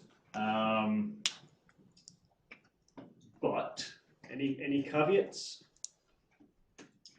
I don't think that they can exclude spillovers, that you would talk to your neighbors, showing them, look what I got in the mail, and they then said, wait, I didn't get that. Yeah, so it's all, yeah, I mean, and for something like social norms, that might be a concern, so spillovers is an issue, potentially. Anything else, yeah? I mean, it's only some utilities, so there might be a chance that these utilities have other programs in place to have like energy efficiencies, or they're more like green utilities. Yeah, so the utilities selected in, I think that's right. Right. So I mean, so it's not absolutely complete randomization. But, you know, randomization within the set of utilities that's selected in, I think that's still pretty good. Yeah. These also require the household to have sufficient building history, so that might Yeah, so not all households eligible. I mean, you have to make these practical decisions at some point. I'll take one more contribution about this and then move on. So, yeah. Forgot the word for it, but obviously they know they're being watched at the moment, so people tend to act better when they know they're being watched, so the effect might be larger. Yeah, I think the question is that actually what you're testing here, right? So,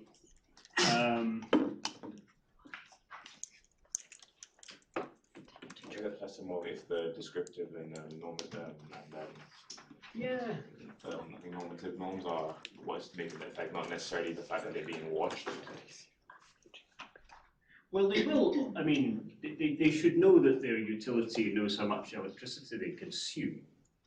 But perhaps that was never very salient to them. Yeah, it wasn't visible. But yeah, I don't know what to think about that. I mean, the one thing that I would you know, he did do a follow-up study on this, but if we just take this study on its own merits, then it's not a long history of responses, right? It's looking at fairly short-run effects.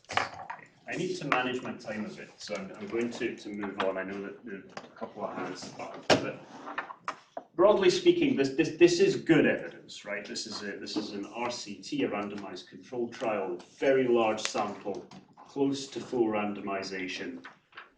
So we would take this evidence quite seriously. And so how effective was the intervention?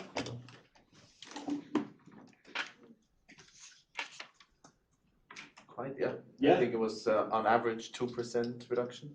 Yeah, and so you're right. So it's a 2% reduction in electricity consumption. Now, if you are looking at that and saying to yourself, I don't know how to think about that. Is that a little or is that a lot? That would be exactly the right question to be asking, okay? That is not a stupid question to ask at this point. Like, if you're saying, I don't know, is 2% a little or a lot? It needs contextualized, okay? And they do that he does do that in the paper.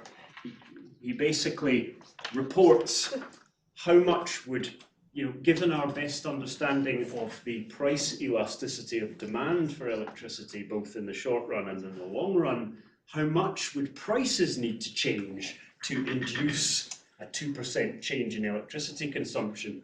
And the answer was, well, particularly if you use a short-run elasticity, which you would expect to be smaller, right? So you need a larger price response. It's something like an 11 to 20% increase in prices would give you the equivalent response. So that is quite a large change.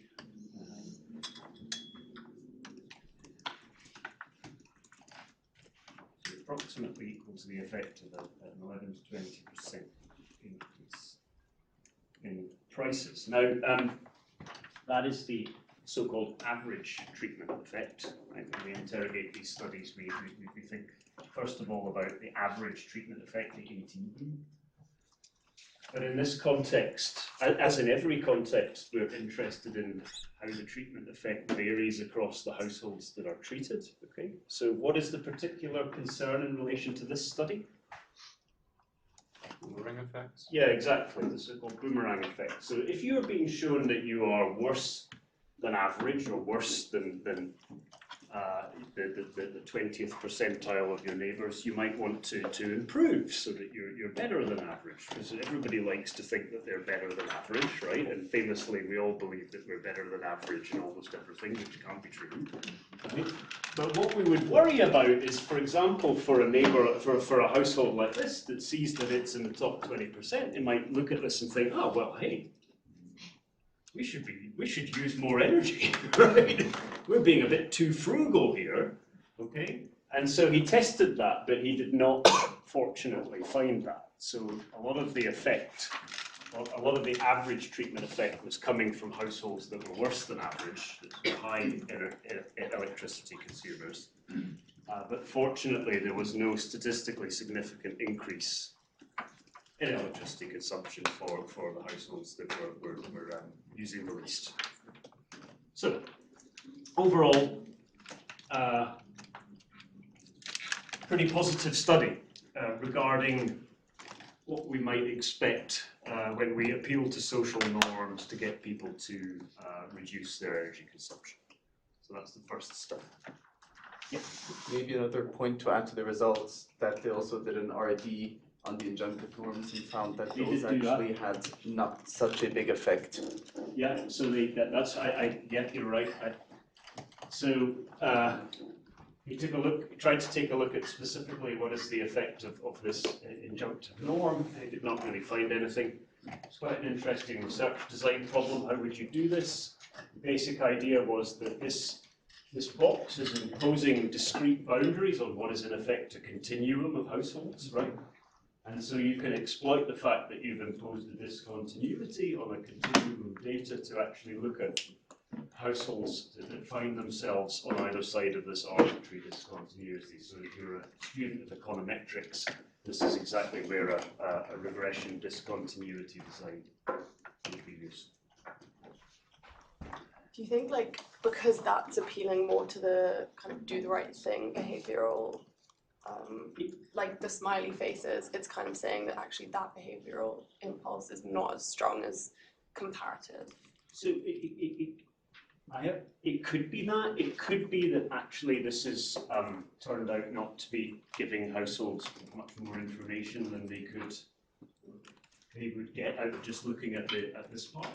That would be my first response to this. That this isn't really telling me anything more than that tells me. So I think both of those explanations could be at play. Okay, so that's the first paper. We're now going to look at this paper by Koichiro Ito, who might be here this week actually, in the economics department. And Takanori Ida and Makoto Tanaka. Okay. So we can have a bit of a conversation, although the title also gives the game away a little bit. We can have a little bit of a conversation about which behavioural biases this paper is talking about, because it has got a bit more of a complicated set of questions. Okay, so which behavioural biases does this paper deal with?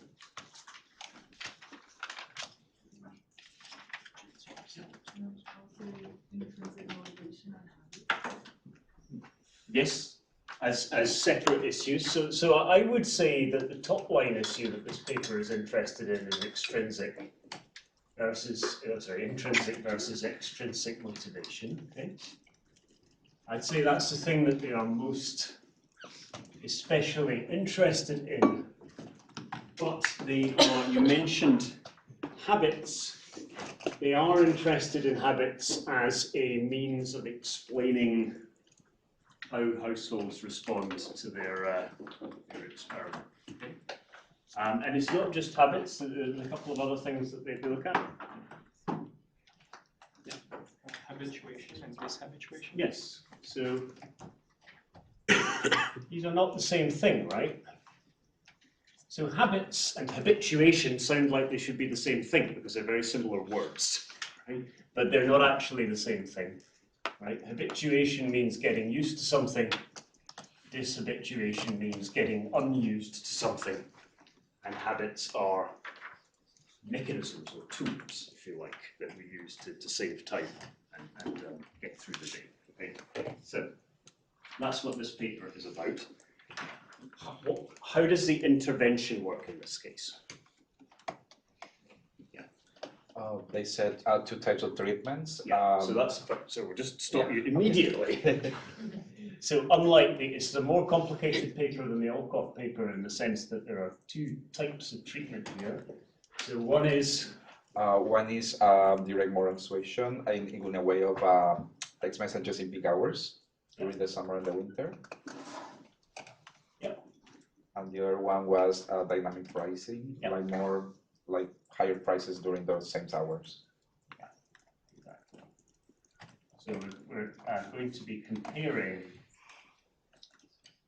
moral suasion, which you'll remember relates to intrinsic motivation, right? We're going to be comparing moral suasion with dynamic pricing,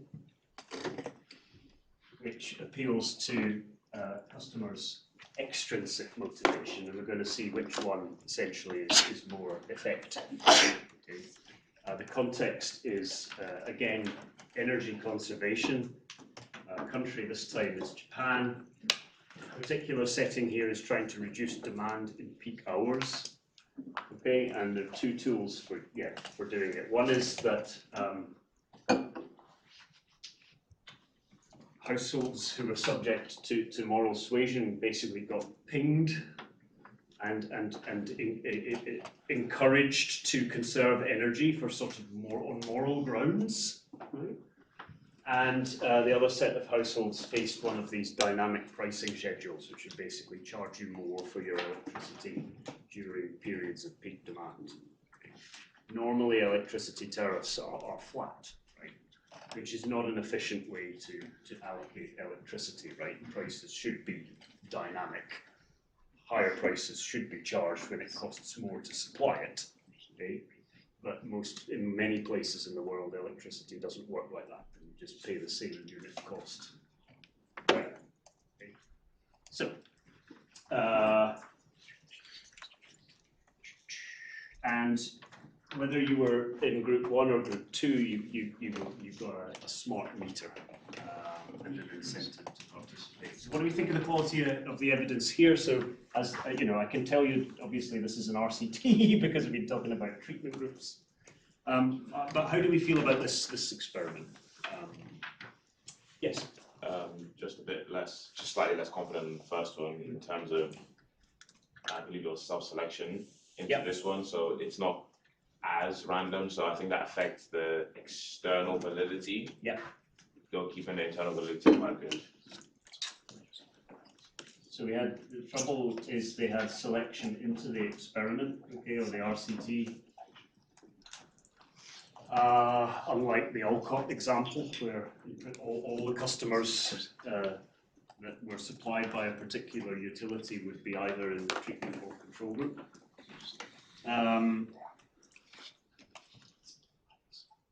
What else? What about sample size? Yeah, for example, the sample size of the economic incentive groups is much higher than the control and the moral suasion one. So that could be a problem as well. So you have like much more data for like one treatment group. Yeah, and the overall sample size though compared it's still quite low. I mean, like nothing comparable to the RCT from Alcott. Yeah, so I think I've got 691 written on my crib sheet, so it's about 3 orders of magnitude smaller RCT. But there are some good things about it. Yeah. There might be issues with further with external validity because Japan is culturally quite distinctive. Yeah. In comparison to other developed economies. Or I mean, developing economies is a different story altogether. The way I would think of it is this. So I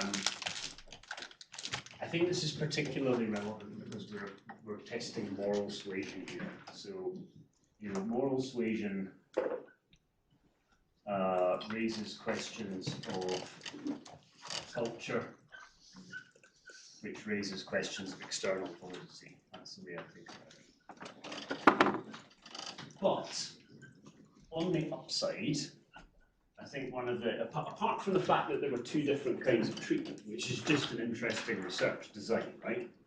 The other thing that was interesting about this study is there was you know, each household was treated in waves, both in the summer and the winter. So there was an effort here to look at the persistence of the effect, which is a good thing. So, so it was kind of designed to test persistence, albeit not over a very long period. And so, what were the main results of this study? Maybe have a new hand? Who wants to? Yeah. That the reduction for the moral suasion group was around 3% in the summer and 3% in the winter, but the economic incentive group was much higher. Yeah, exactly. So now, for your dissertations, particularly if you're doing quant, but to some extent if you're doing qual, right? Question you always have to ask yourselves when you're coming close to the end is, do I have a killer chart? Can you get the results of my study from looking at one chart, right? You should always try to do that. And this paper has a killer chart. It doesn't just have one chart, it's got lots of charts, and most of them are not killer charts, but it has a killer chart, right? It is definitely not descriptive stats. It is not that, that's research design. It is not that. Right, econometricians, it is never a regression table. Although it is always important to report one, right? It is this, yeah? You might have seen this. This is their killer chart, okay? So they're looking at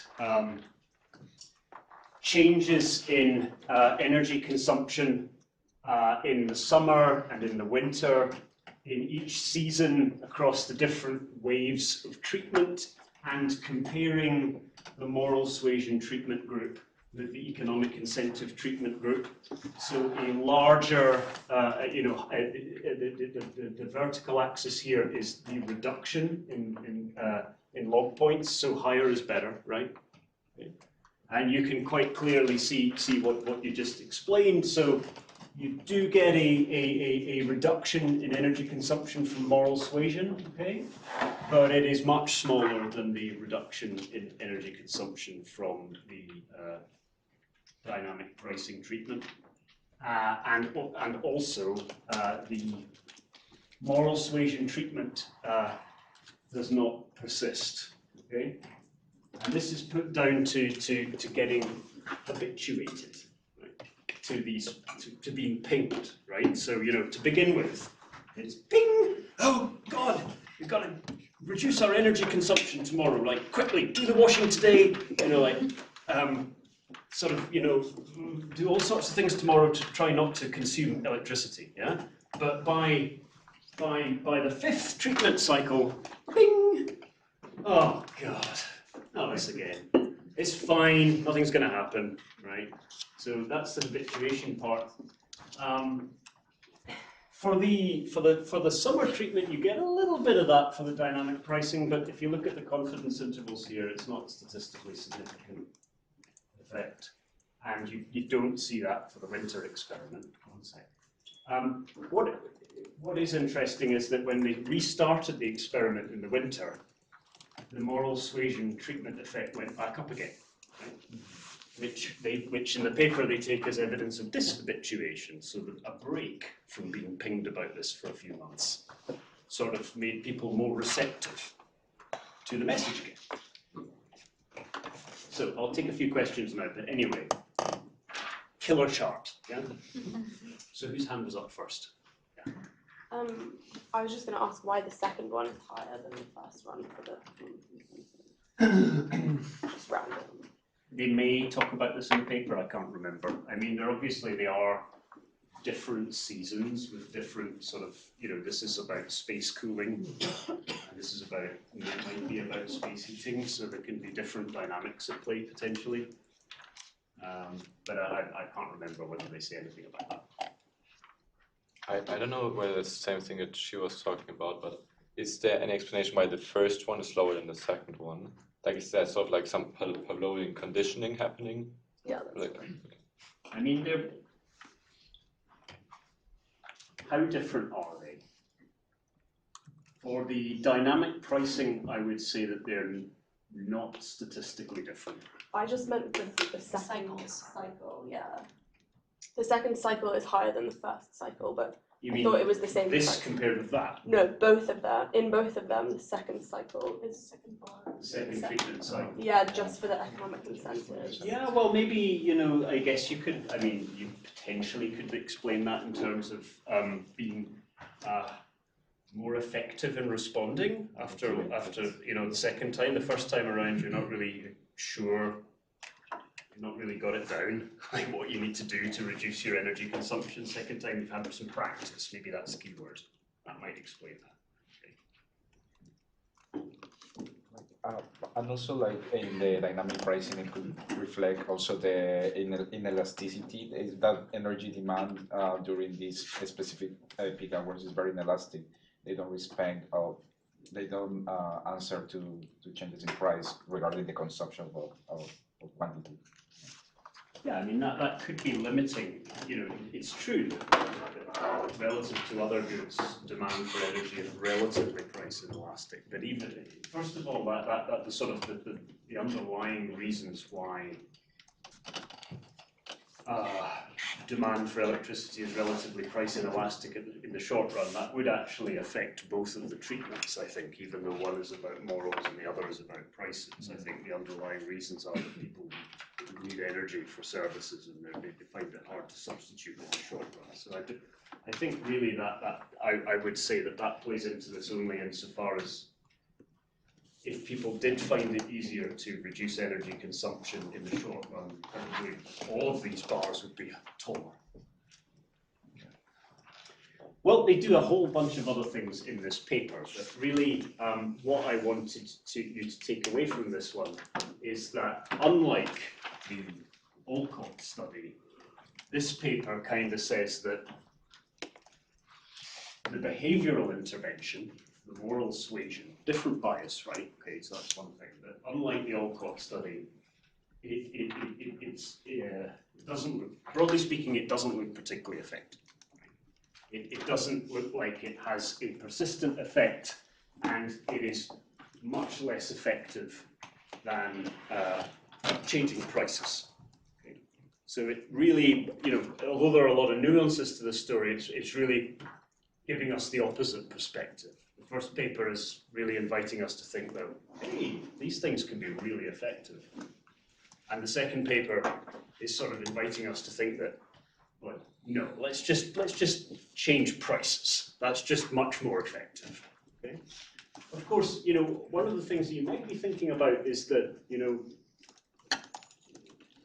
we're comparing these two treatments in terms of their effectiveness, not in terms of their efficiency, right? We don't actually observe the producer and consumer costs of these different treatments. So it's a comparison of effectiveness, not of efficiency.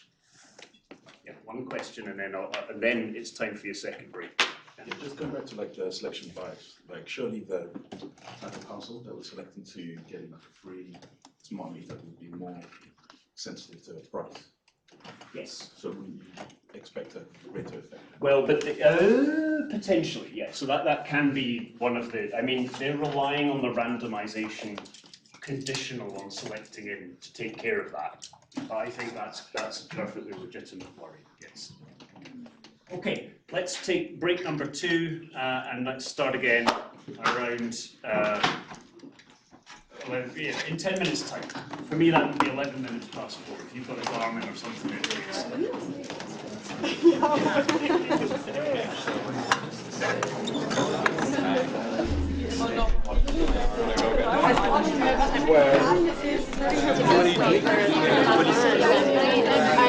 So you have to pack. You say when you go.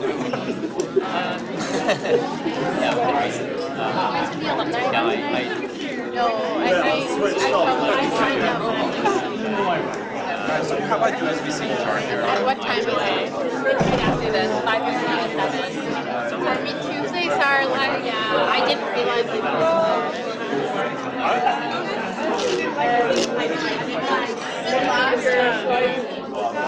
I leave the house tomorrow with the I was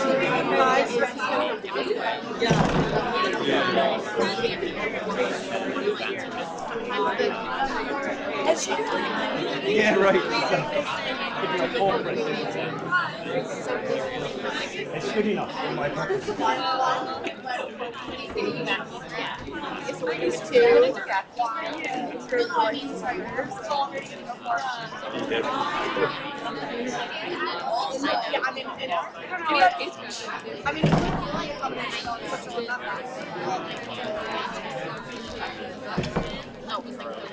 Yeah, I've heard that even has like pasta and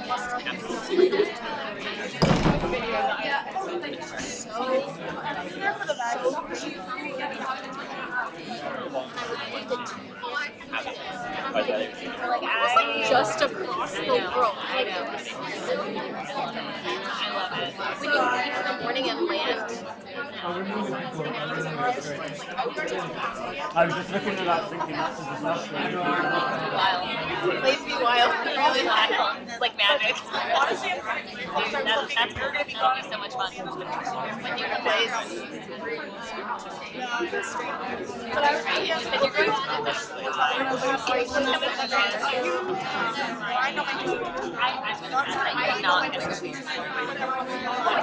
9 a.m. I land at 10 in the morning. And you're going to go to 7. Well, you got my laptop, so I need to come to class. That's true. Yeah. like I don't want to be running that much. Yeah,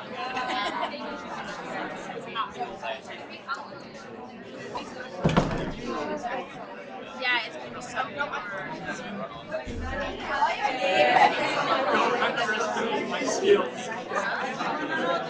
It looks so good. I'm sure if you do highlights, I have grown out. shinier, like very bright. I wonder if I need to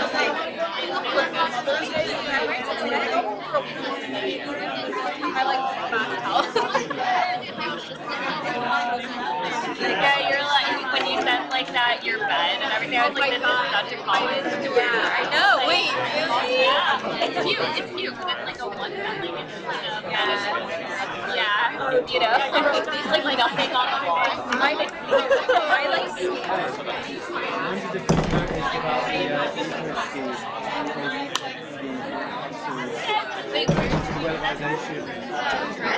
The dress is for me. I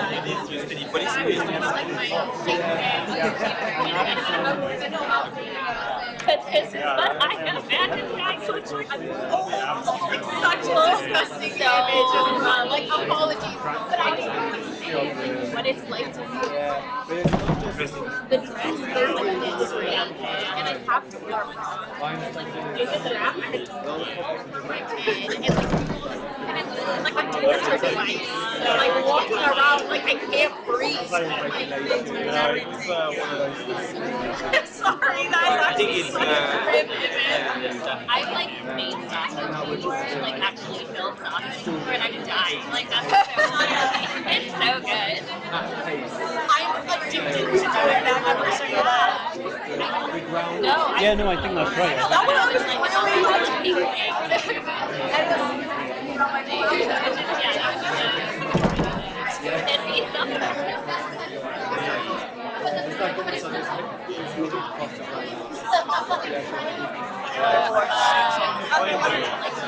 okay, maybe you're gonna tell this looks like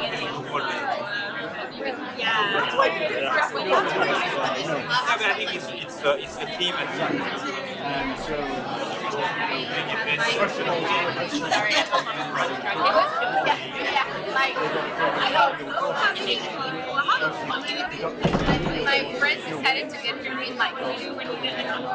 For those households that were There was one other what is Time point. and also there's a lot of resources. You're going to get the triple win of high, low emission, lower house scale. There are some of these. Even without, instead of net zero, why wasn't this done before anyway? Yeah. Well, I mean, hopefully we'll touch on this in the last hour.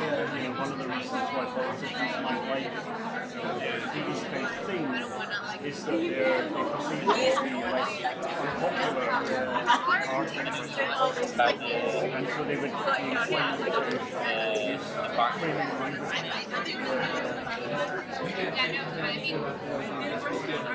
Claims of loss aversion to be given rather than taken away.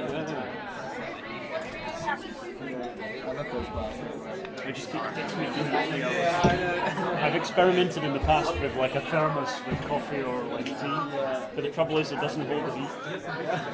So a naked bar is a better solution. And it doesn't like some other bars.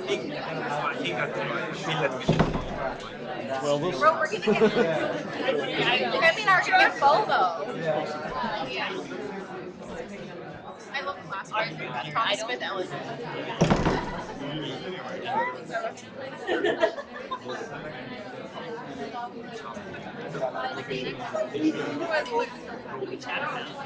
It's closed. So normal that the I was falling. point, but doesn't mean that he blocked. Somewhere in that zone that there was a blowing up in the So limit your attention there. It makes me happy that Yeah, are you ever gonna go back?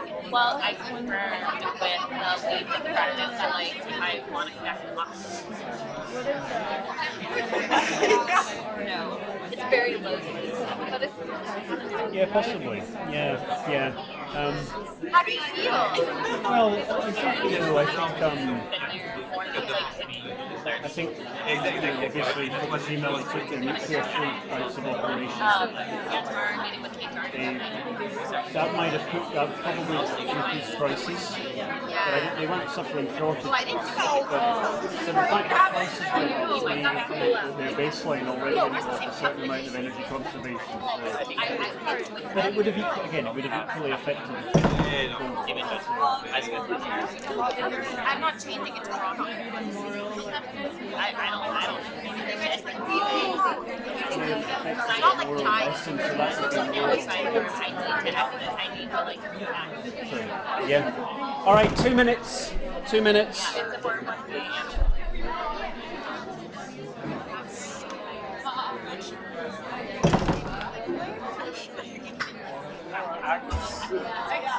You don't Germany is south. And I still talk to her. Yeah. It is exciting though.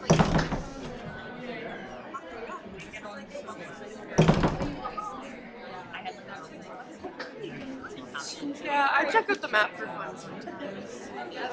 Yeah, like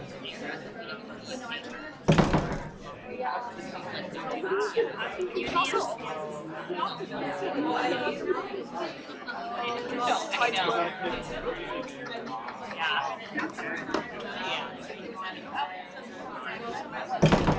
I'll go.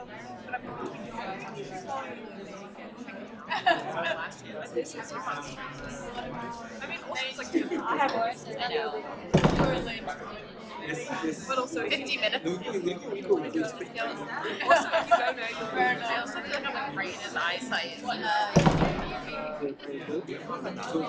don't play a lot. You never play? He's just being naughty. You get to make executive decisions about like tracing and stuff.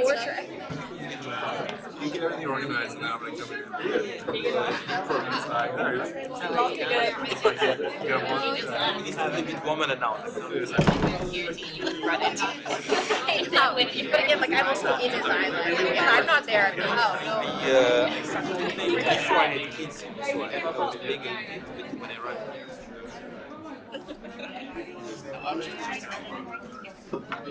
Brother is Okay, so we're going to wrap up this and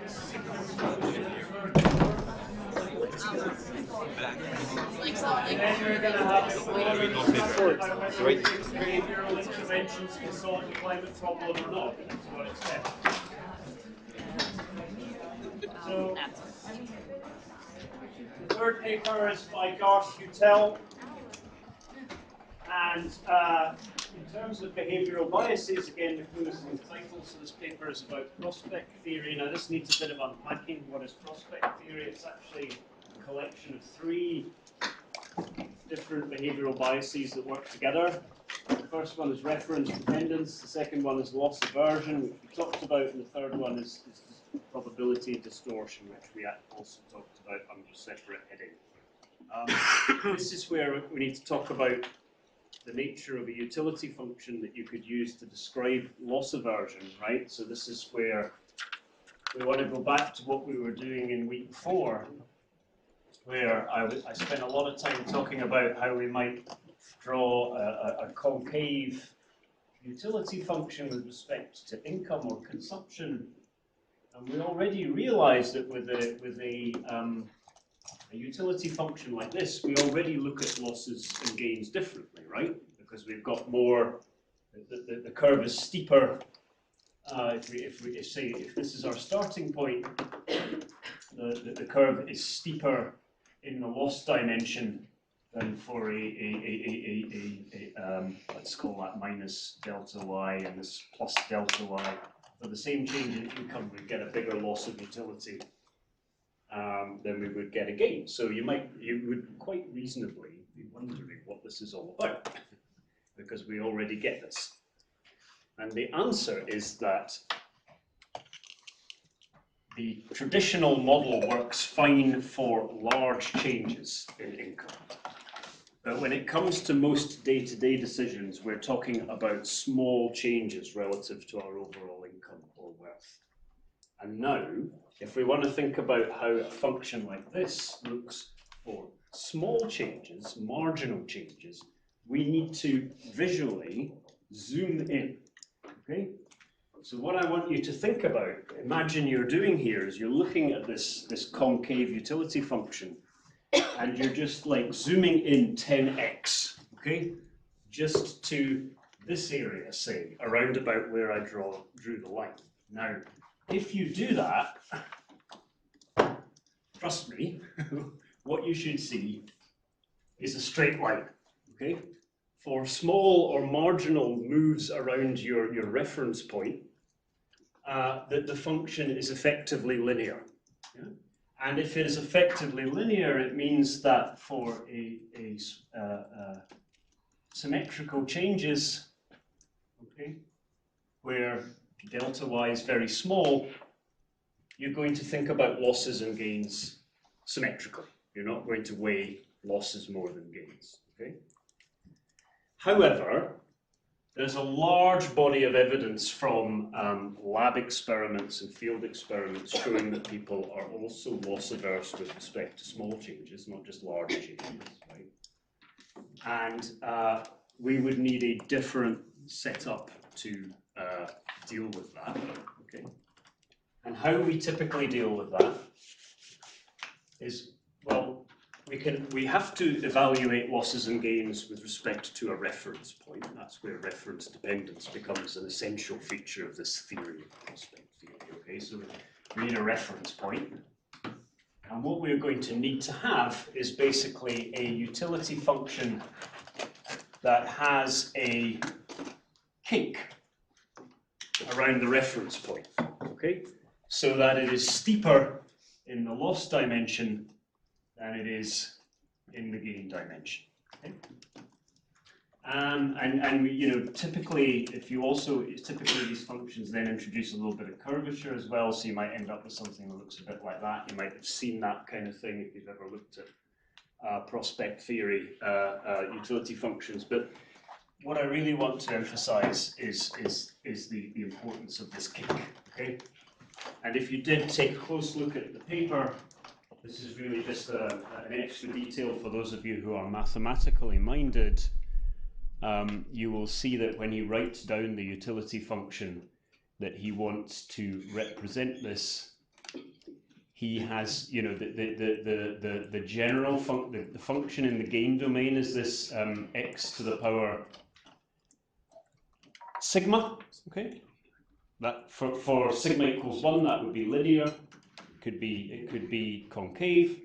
And for the loss dimension, the key point is that there's this extra coefficient or multiplication factor, right, which has the effect of increasing the slope in the loss dimension. Okay, but that is a mathematical detail for those of you who are interested. The main point is that loss aversion is a phenomenon that operates for smaller decisions in life. The traditional utility function operates perfectly fine for big decisions. Decisions about, for example, how you manage your income over your lifetime, things like that. Or whether you're willing to purchase home insurance, where you're looking at the possibility of a large loss. Right, or how you invest your savings. These are the big decisions in life. The smaller decisions in life are things like, would you pay a little bit more for a more fuel-efficient car, right?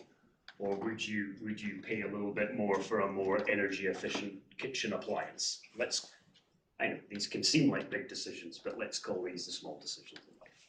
So that's the theory that we're dealing with here. So what was the intervention here? Well, there wasn't one, right? That's not what this that's not what the study did. What was the methodology the study used? It wasn't an RCT. It was just an online survey. It was a social survey, yes. Justin. It's a perfectly legitimate research methodology. We can't all have 600,000 RCTs, can we? Okay, so it was a questionnaire, okay, which is a perfectly respectable social science research method.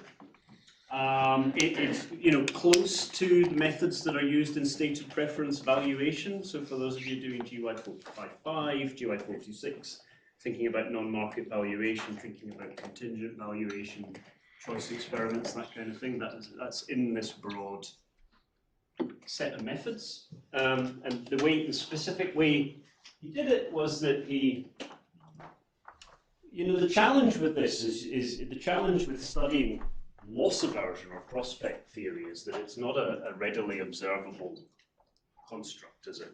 Right? How loss averse are you, Nelson? Would you say? No. I can't see you. So I'm going to need a way to work out how loss averse you are. Okay?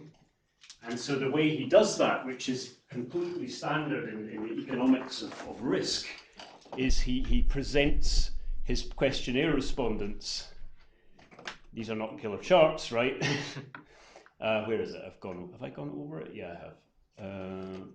But he presents his respondents with a set of lotteries, okay, and asks them which lottery they would prefer. Right? This is a very standard method of trying to elicit people's risk preferences. Thinking about non-market valuation, you could think about this a bit like a choice experiment, right, or as a contingent valuation type survey. And if you ask people to make lots of pairwise choices between different kinds of lottery, you can eventually construct an estimate of whether they're loss averse and to what extent. So that was first part of the questionnaire survey. That's designed to elicit people's degree of loss aversion. And I think sometimes in financial advisors, when they're trying to work out the risk aversion of their clients, they will ask questions like this, right? I don't waste my money on that kind of thing. I just stick it in Vanguard. But that's because I believe in the efficient markets hypothesis, right? And then after that, he basically, having constructed an estimate of people's loss aversion, he asks about whether people have adopted various energy efficiency measures, right?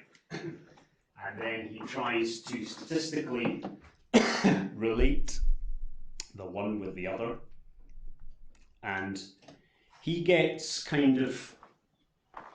his results are qualitatively in the right direction, but they're not quantitatively very strong, either in terms of large effects or statistically significant effects, basically. He finds some weak but plausible evidence that loss-averse households are less likely to adopt energy efficiency measures. Why would that be? Well, being loss-averse, they might overemphasize the downsides of an investment with uncertain consequences, right? So if I spend money on a new energy efficient appliance, how do I know it's really going to perform well? And maybe I'm just going to stick with the one I've got. Or even if I need a new one, maybe I'm just going to buy the same brand, the same type that I've already got. A loss-averse person might do something like that, right? Whereas somebody who's not loss-averse would not be so worried about the downsides. That's the basic thing. It can be related to the concept of present bias, like they are just not factoring in their utility function that in the future they will have like more savings about the different new technologies that are purchasing. Yeah, so any kind of something like status quo bias, I think that's what you're thinking about here, right? Yeah. So status quo bias can be explained by loss aversion, but status quo bias can be explained by other things as well, like habits. Okay, so you're right. By trying to measure respondents' loss aversion, he's trying to get around that problem of, what is causing the status quo bias. So he's trying to link it statistically with people's measured loss aversion. Do you know if he controlled for how worried people are about climate change? So I would assume that's potentially quite a big of a variable. Yeah, I can't remember actually. He potentially, I mean, he would have been able to do that because you could easily add questions to the questionnaire to ask about people's environmental attitudes and then control for that. I mean, his main way of dealing with emitted variables bias would have been by just asking lots of questions in the questionnaire and adding them as additional independent variables. Okay, so this was the third study that we wanted to look at, and it's a third kind of behavioral bias. So what I want to do for the last little bit of today is I don't want to talk about specific papers anymore. I want to actually take a step back and think about this question of how much do we think behavioural interventions could help us solve the climate problem. So I would like, we're going to treat this a bit like a debate, right? So we're going to think about the case for using behavioural interventions in climate policy and the case against. We're going to do some work on the board to itemise arguments for and against, but first, as usual, I'd like you to take 10 minutes with your neighbours to discuss whether you think there's a strong case for using behavioural interventions for climate policy or not. So, off you go.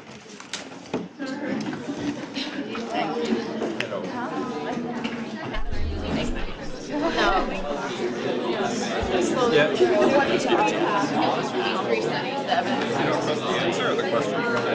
To be the freelance API, and I think it's a bit politically sur les deux mondes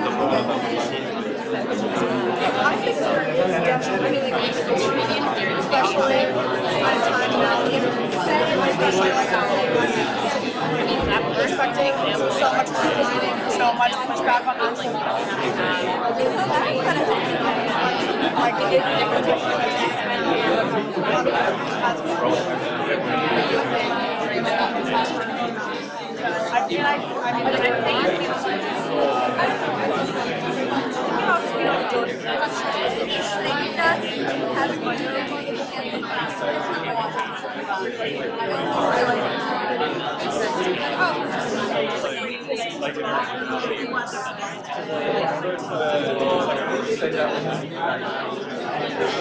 Yeah, I think the argument against is also that the scale of the changes that you face and the positive progress, but like it's very fast. Like every day, right away, this is and then the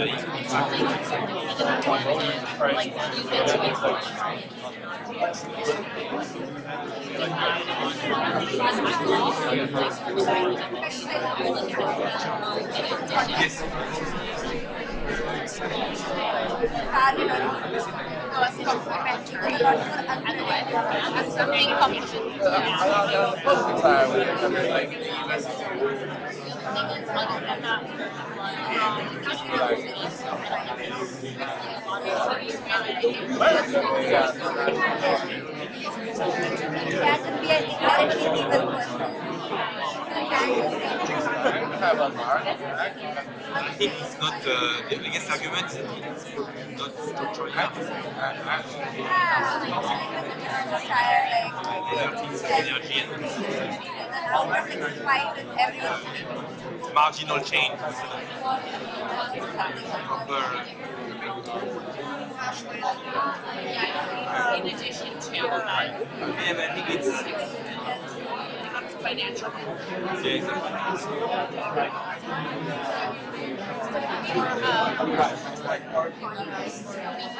I think that it's not there in the studies, but I think Climate change can be judging them all the time. things like trade and things like that. Keep the public opinion. I think it might need that to support long term. might be taking into account functional behavior, those quantities, maybe in other countries they just don't care about like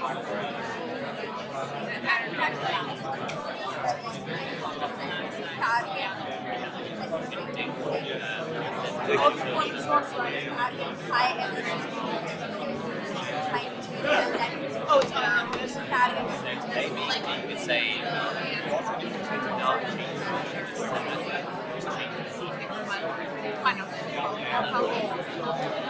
that's available like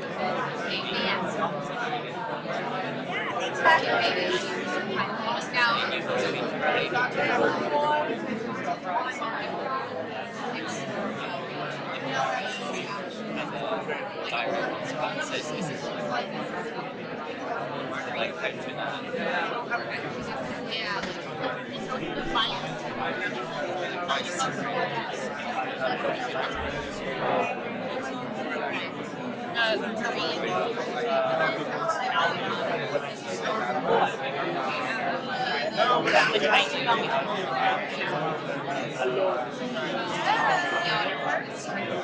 Yeah, it's rather small scale.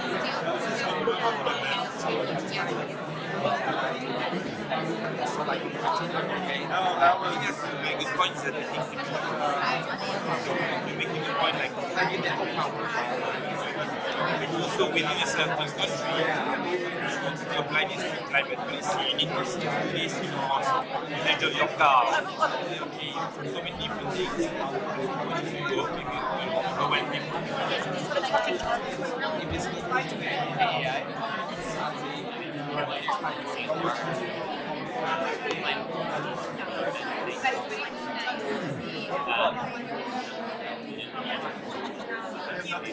yeah, no, I mean,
yeah, I think yeah.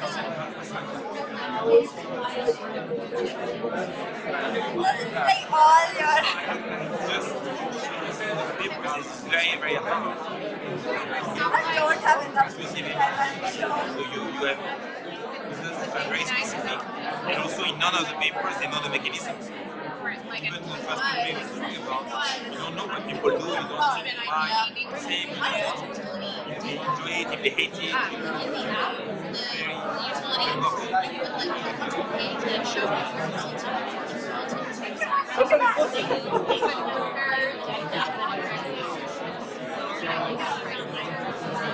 yeah, no, exactly. I was like, about average. I was like, I feel like average.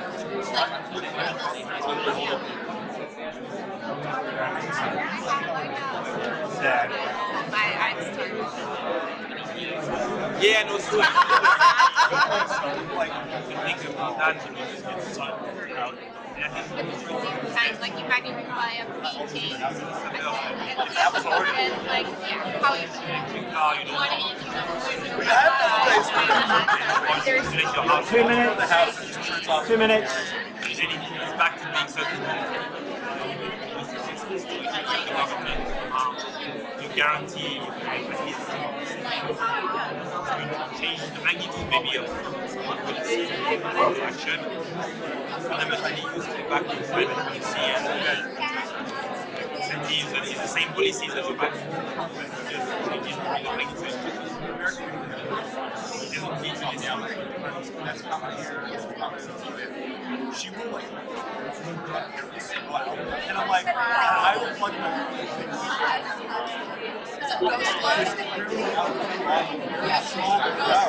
It's minuscule.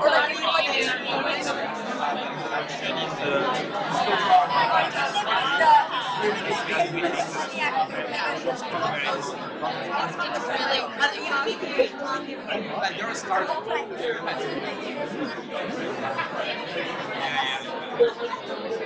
Don't go crazy. But she's used the energy confirmation. She's like, I'm like,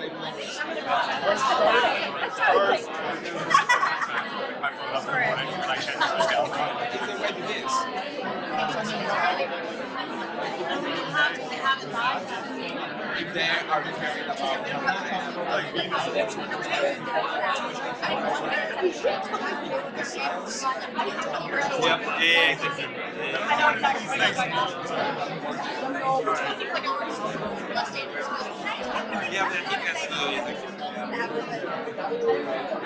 yeah, but I think that's the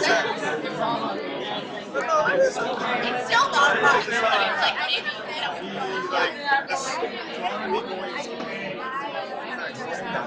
Yes. I don't want to The motion that we are debating is behavioural interventions to play a central role in climate policy. And we're going to try to articulate a few arguments in favour of that motion and against that. So let's hear what you've been talking about, either for or against. I'm looking for some new hands first. The old hands will definitely get a chance. So we'll start with against, and we talked a bit about the example of it's placing the onus on the individual to respond to like a huge problem when that's not really the root problem here. It's almost all these corporations. And an example, I guess, is recycling. Like, why do we recycle?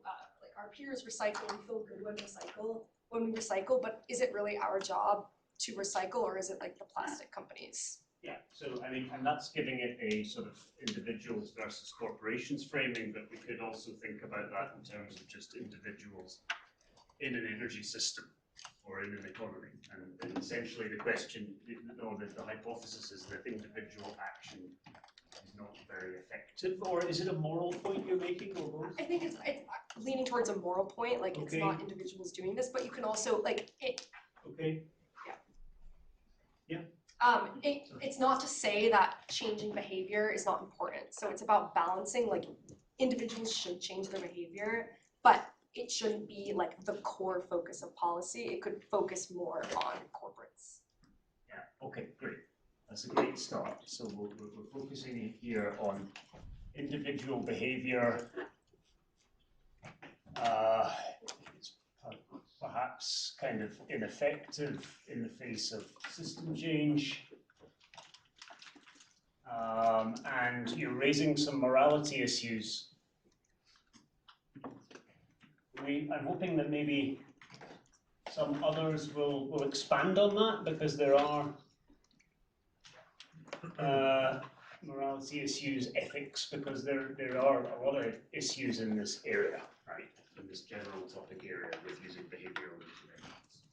Yes? I think that argument makes me think of like the statistic that a lot of people throw around, that 70% of emissions are caused by like a certain number of companies. But my thought process there is like those companies are creating markets that we all consume products for. So it's like, yes, Chevron causes a ton of emissions, but they're producing oil that we consume. Yeah. Individually speaking. Yeah. And so it's like, I guess individual behaviors en masse did drive climate change in the sense that like we got used to higher levels of consumption and higher levels of like living standards. Yeah. So changing that has to be part of the solution as well. So it's really good, and I think it's a sort of a slightly different perspective on this issue, that you're raising the issue of every producer. For every producer, there is a consumer. Next week, we'll talk a bit about corporate responsibility for climate change, and in that context, we will look at scholarship, which has tended to want to lay the blame on corporations, but it's an open question how much that's true versus the people consuming the goods that the corporations sell. So yeah, I think we're still in this broad set of issues. So now I had a few other hands up, so you've had yours up for a while. I was just gonna hop on that point as well. I was thinking about the consumerism aspect. Obviously, like I was gonna say, you can't necessarily blame Shein without blaming the people who purchase from Shein, you know, for their issues with climate, with affecting the climate. But my main point was, it's the least intrusive means of effecting change. Because when you look at economic means of effecting increases in prices, you know, subsidizing, that is a lot more intrusive than, you know, I guess, careful behavioral nudges. So it keeps as much of, I guess, the free market as possible, in my opinion. Okay, so that's really an important point. But let's unpack this concept of intrusive.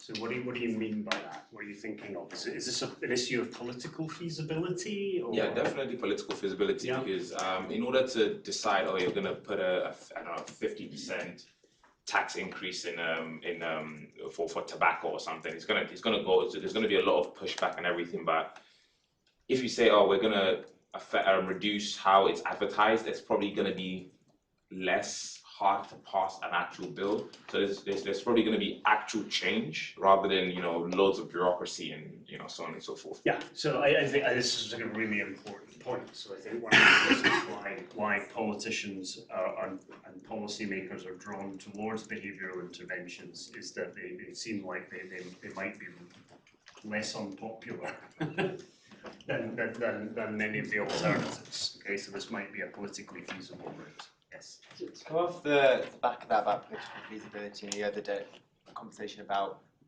prices and corporations, like things with the EU ETS, they target suppliers because there's less of them, and they'll pass on the increased prices onto consumers. That it can be often regressive and affect the poor household. I guess with things like behavioural interventions, the Alcott paper noticed that those with higher consumption reduce their consumption the most. And so with a behavioural intervention, could you target the high consumers and avoid kind of some of the regressiveness of maybe a price-based intervention? Yeah, they may be less regressive, yes. So I think that's a really interesting point. So it's an empirical question, but let's say potentially less regressive than taxation.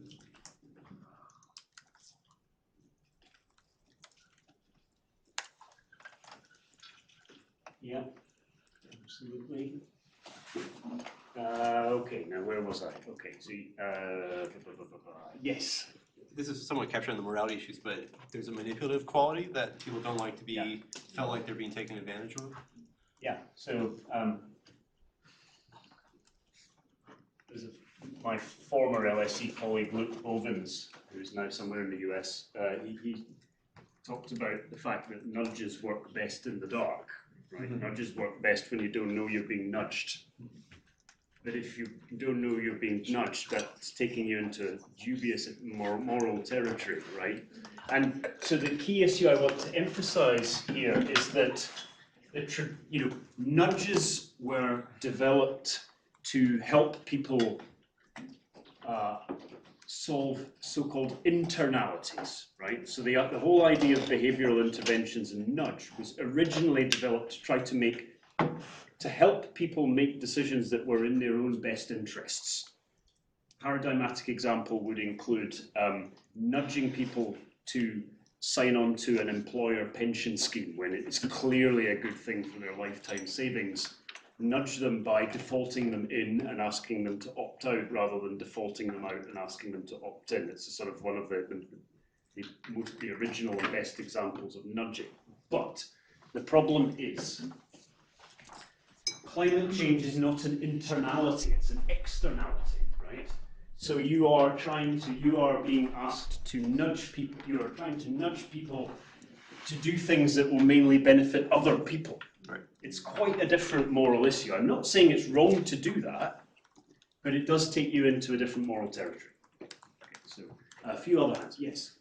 This is a point 4, but you could combine behaviour intervention with other forms of policy to make your policy more effective. Yeah. So say if you're picking between a tax system and a subsidy, based on loss aversion and assuming that the more utility is impacted, the more change happens, with the same amount of money going for a tax, that would have more change in behaviour. Absolutely, and I think really that is a wonderful answer to question 3, right? So, it's not a for or against, but we'll note it down here. So it's like thinking about behavioural interventions as being a complementary tool to carbon pricing, right? So we'll say that pricing and nudges, I'm just going to use that as shorthand, could be complements. So you might say that we need to get prices right. Okay, we need goods to reflect the social cost of the carbon emissions, whether it's a cost benefit or cost effectiveness setup. But behavioural interventions might grease the wheels in terms of allowing people to respond better to these price incentives than they otherwise would. So maybe it's not either price or behavioural interventions, as in the Ito et al. Paper, where they were running a horse race between these two things. Maybe it's actually better that we try to combine. So yes. I think I will argue on that though, because I mean, another 4 point is the cost, right? It's incredibly low cost for behavioral policy. But on the other side, it's also considered as a low-hanging fruit for policymaker, because you have a measured effect. For example, £1 per energy report, you got 2% reduction in electricity, but still it's a low-hanging fruit. And policymakers think, why not we just do scalable decarb? Like, why not invest more in SMRs, like nuclears? Why we need to care about this kind of low-hanging fruits here and waste our efforts more on this kind of low-hanging fruits? Why don't we just put more efforts in more large, scalable kind of? Well, so one version of your concern is people feel like because behavioural interventions tend to have small effects but be cheap, right, and be low-hanging fruit in that sense. Some people worry that they're a distraction from the really big, difficult system changes that we need to undertake, who are clearly illustrated in week 5, where we thought about energy systems and huge changes. So you said a lot there that I want to capture. I mean, one thing clearly in favour of these kind of policies is that they are mostly very cheap, right? So home energy reports, really pretty cheap to produce, right? Pinging people to tell them to save energy, pretty cheap, right? Conversely, they have small effects, right? They can still have and we can bring these two things together to say that these things might have, still have like good benefit cost ratios, but they're still kind of doing the small stuff. And then the question is it good for us to focus on the small stuff? And there I think people can reasonably disagree with each other, right? So picking the low-hanging fruit sounds like a good idea. But on the other hand, maybe we're distracting ourselves. Okay. I wouldn't say it's a really clear against, but behavioral nudges tend to be more towards individual. I mean, we literally wrote down individual behavior. And I mean, it depends how you look at firms, but firms tend to be more like, it's called profit or numbers driven in a simplified form. Therefore, you could have difficulties making those behavioral nudges also tackle firms. I know there's strong arguments against it, but... No, but I think that's right. I think, firms are to the extent that firms are not behaving as profit maximizers, it is, except for very small firms, it's probably not usually because they are unsophisticated. It's probably more about incentive problems within firms. So behavioral intervention, that's why they're usually tested in consumer and household settings, although not exclusively. There's been quite a lot, there is quite a lot of work about behavioral interventions within firms, but we might say that there's sort of less scope at the firm level. We might say. I'll put that in, I'll put a question mark in, it's an empirical question. Okay, let's take that. Yes. You can learn a lot from them with the behavior disease because you understand more scientific accident, and that can inform future interventions. Yeah. And also like technology samples that could be developed so people have technology.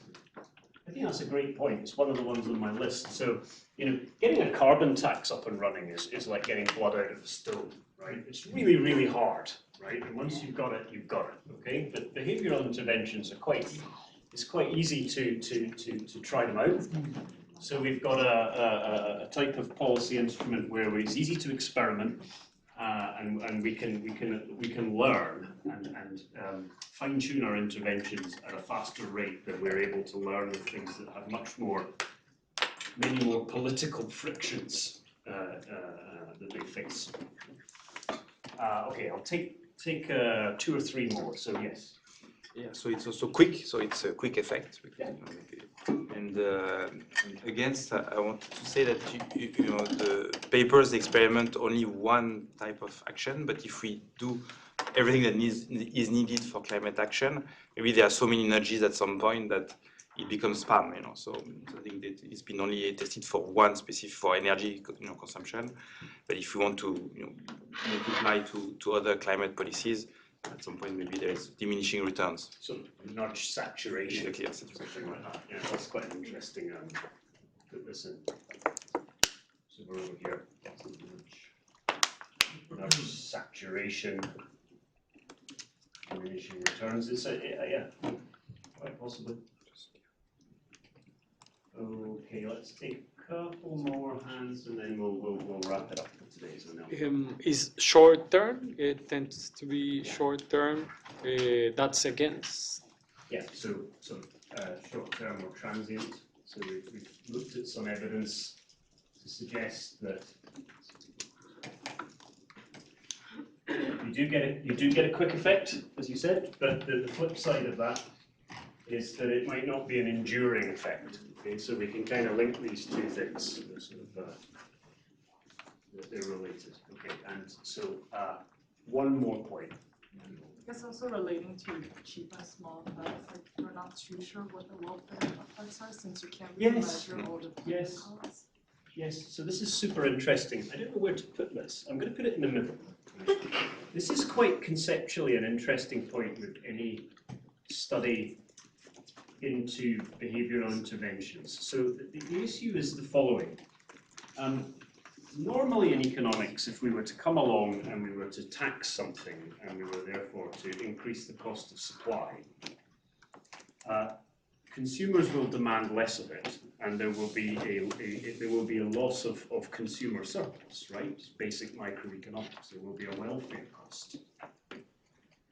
Now, when we come along and implement a behavioural intervention, for example, moral suasion or social norms, how are we to understand a reduction in energy consumption? Is that a loss of consumer surplus? Is it a welfare effect? Have people's preferences changed? Because the standard economic theory says you can't change your preferences are given. So if you're consuming less of something that you like, you must have incurred a welfare loss, right? This becomes obscure. And I put it in the middle because it kind of depends on your perspective. Some papers essentially assume that behavioural interventions don't lead to a loss in consumer surplus because people's preferences have changed. And some studies assume that the reduction in consumption is associated with a loss in consumer surplus. It's a super, I think it's a very interesting book.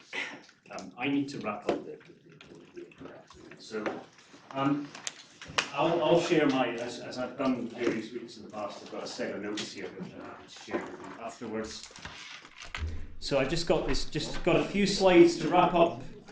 So don't stop concentrating just yet, please. Okay, it's short, okay, but I just want to wrap up today.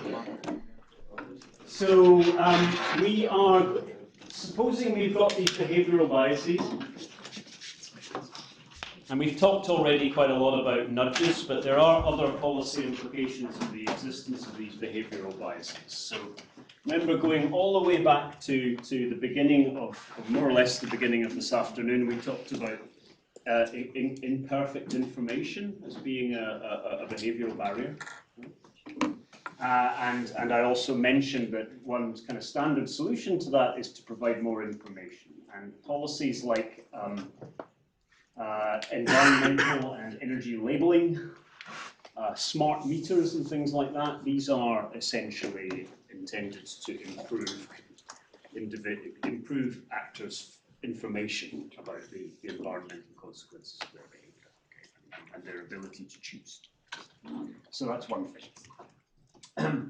Another thing that, another issue that the existence of behavioral biases raises is that perhaps command and control regulation is not as bad and inefficient as the textbook tells us. So last week I gave you the usual story that said, don't use command and control regulation, it's costly and inflexible. But if firms and households don't respond rationally to price signals, maybe it's not always such a bad idea, okay? So we might think of things like setting minimum standards for energy efficiency performance if we can't trust consumers to choose the most energy efficient options. Or we might just introduce product bans, right? So this is getting to be a bit of an old example, but the incandescent light bulb, right? People are still buying these things even though they have low energy alternatives. Then why don't we just ban them, right? So that they're not in the choice set anymore? It's illiberal, right? It's not going to. A libertarian is going to sleep badly thinking about that. But maybe it's the most effective thing to do. Okay. But you know, these previous policy implications I talked about mostly still operate within this market failure model of public policy that we broadly operate in this course, where we basically say that unless there's a market failure, we don't intervene in markets. They're otherwise efficient mechanisms for allocating scarce resources in society. But with behavioral biases, it does invite us to think about that framework and whether we need to step out of it. And that is where we get into the idea of nudge, which we talked about. So these behavioral interventions are often thought of as nudges, okay? As made famous by Richard Thaler and Cass Sunstein, right? So if you haven't read their book Nudge, it's like a kind of a long flight kind of book. So, you know, it's a great book, but it's the sort of thing that you could read in a few hours, right? It's not like War and Peace or Environmental Economics by Kolstad, you know. So, and yeah, so these you can read this material in your own time, but basically this is the other policy implication that we should be using nudge policies to address climate change, and we have had a discussion about whether that's a good idea or not. So to summarize everything that we've done this week, including in the videos I asked you to watch beforehand, we've got to this point where we can make a normative case for that policy diversity I showed you in the very first slide today. Okay? So the implication of all of this stuff is that yes, we need a carbon price. That is the thing we need to fundamentally address the climate externality and make emitting carbon expensive. But secondly, because of all of the market failures and barriers in the innovation chain for low carbon technologies, we will need additional measures to support them, like subsidizing R&D in universities and private labs, feed-in tariffs and renewables standards to promote deployment, subsidies for EV charging to deal with network effects, and so on and so forth. They will be required as well. Okay? And the third thing is, if we have sticky behavior, for want of a better word, right?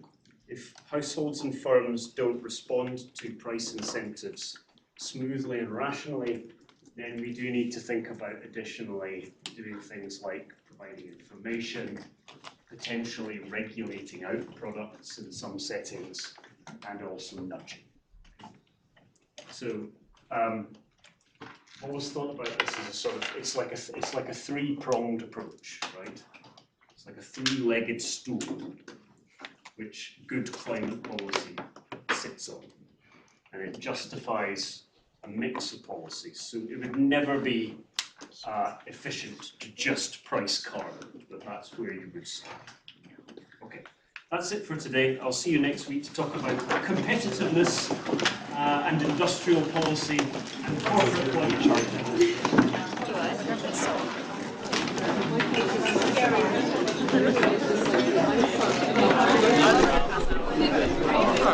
I love it.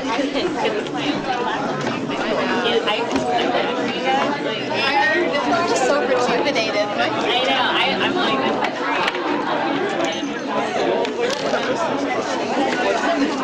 What you should not so close to what you're doing.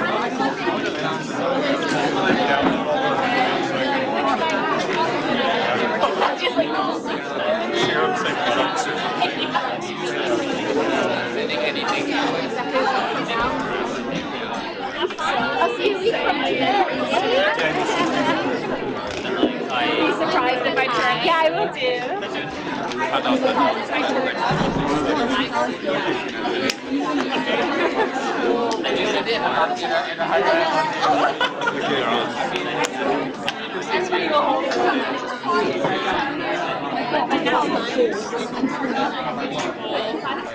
Interesting.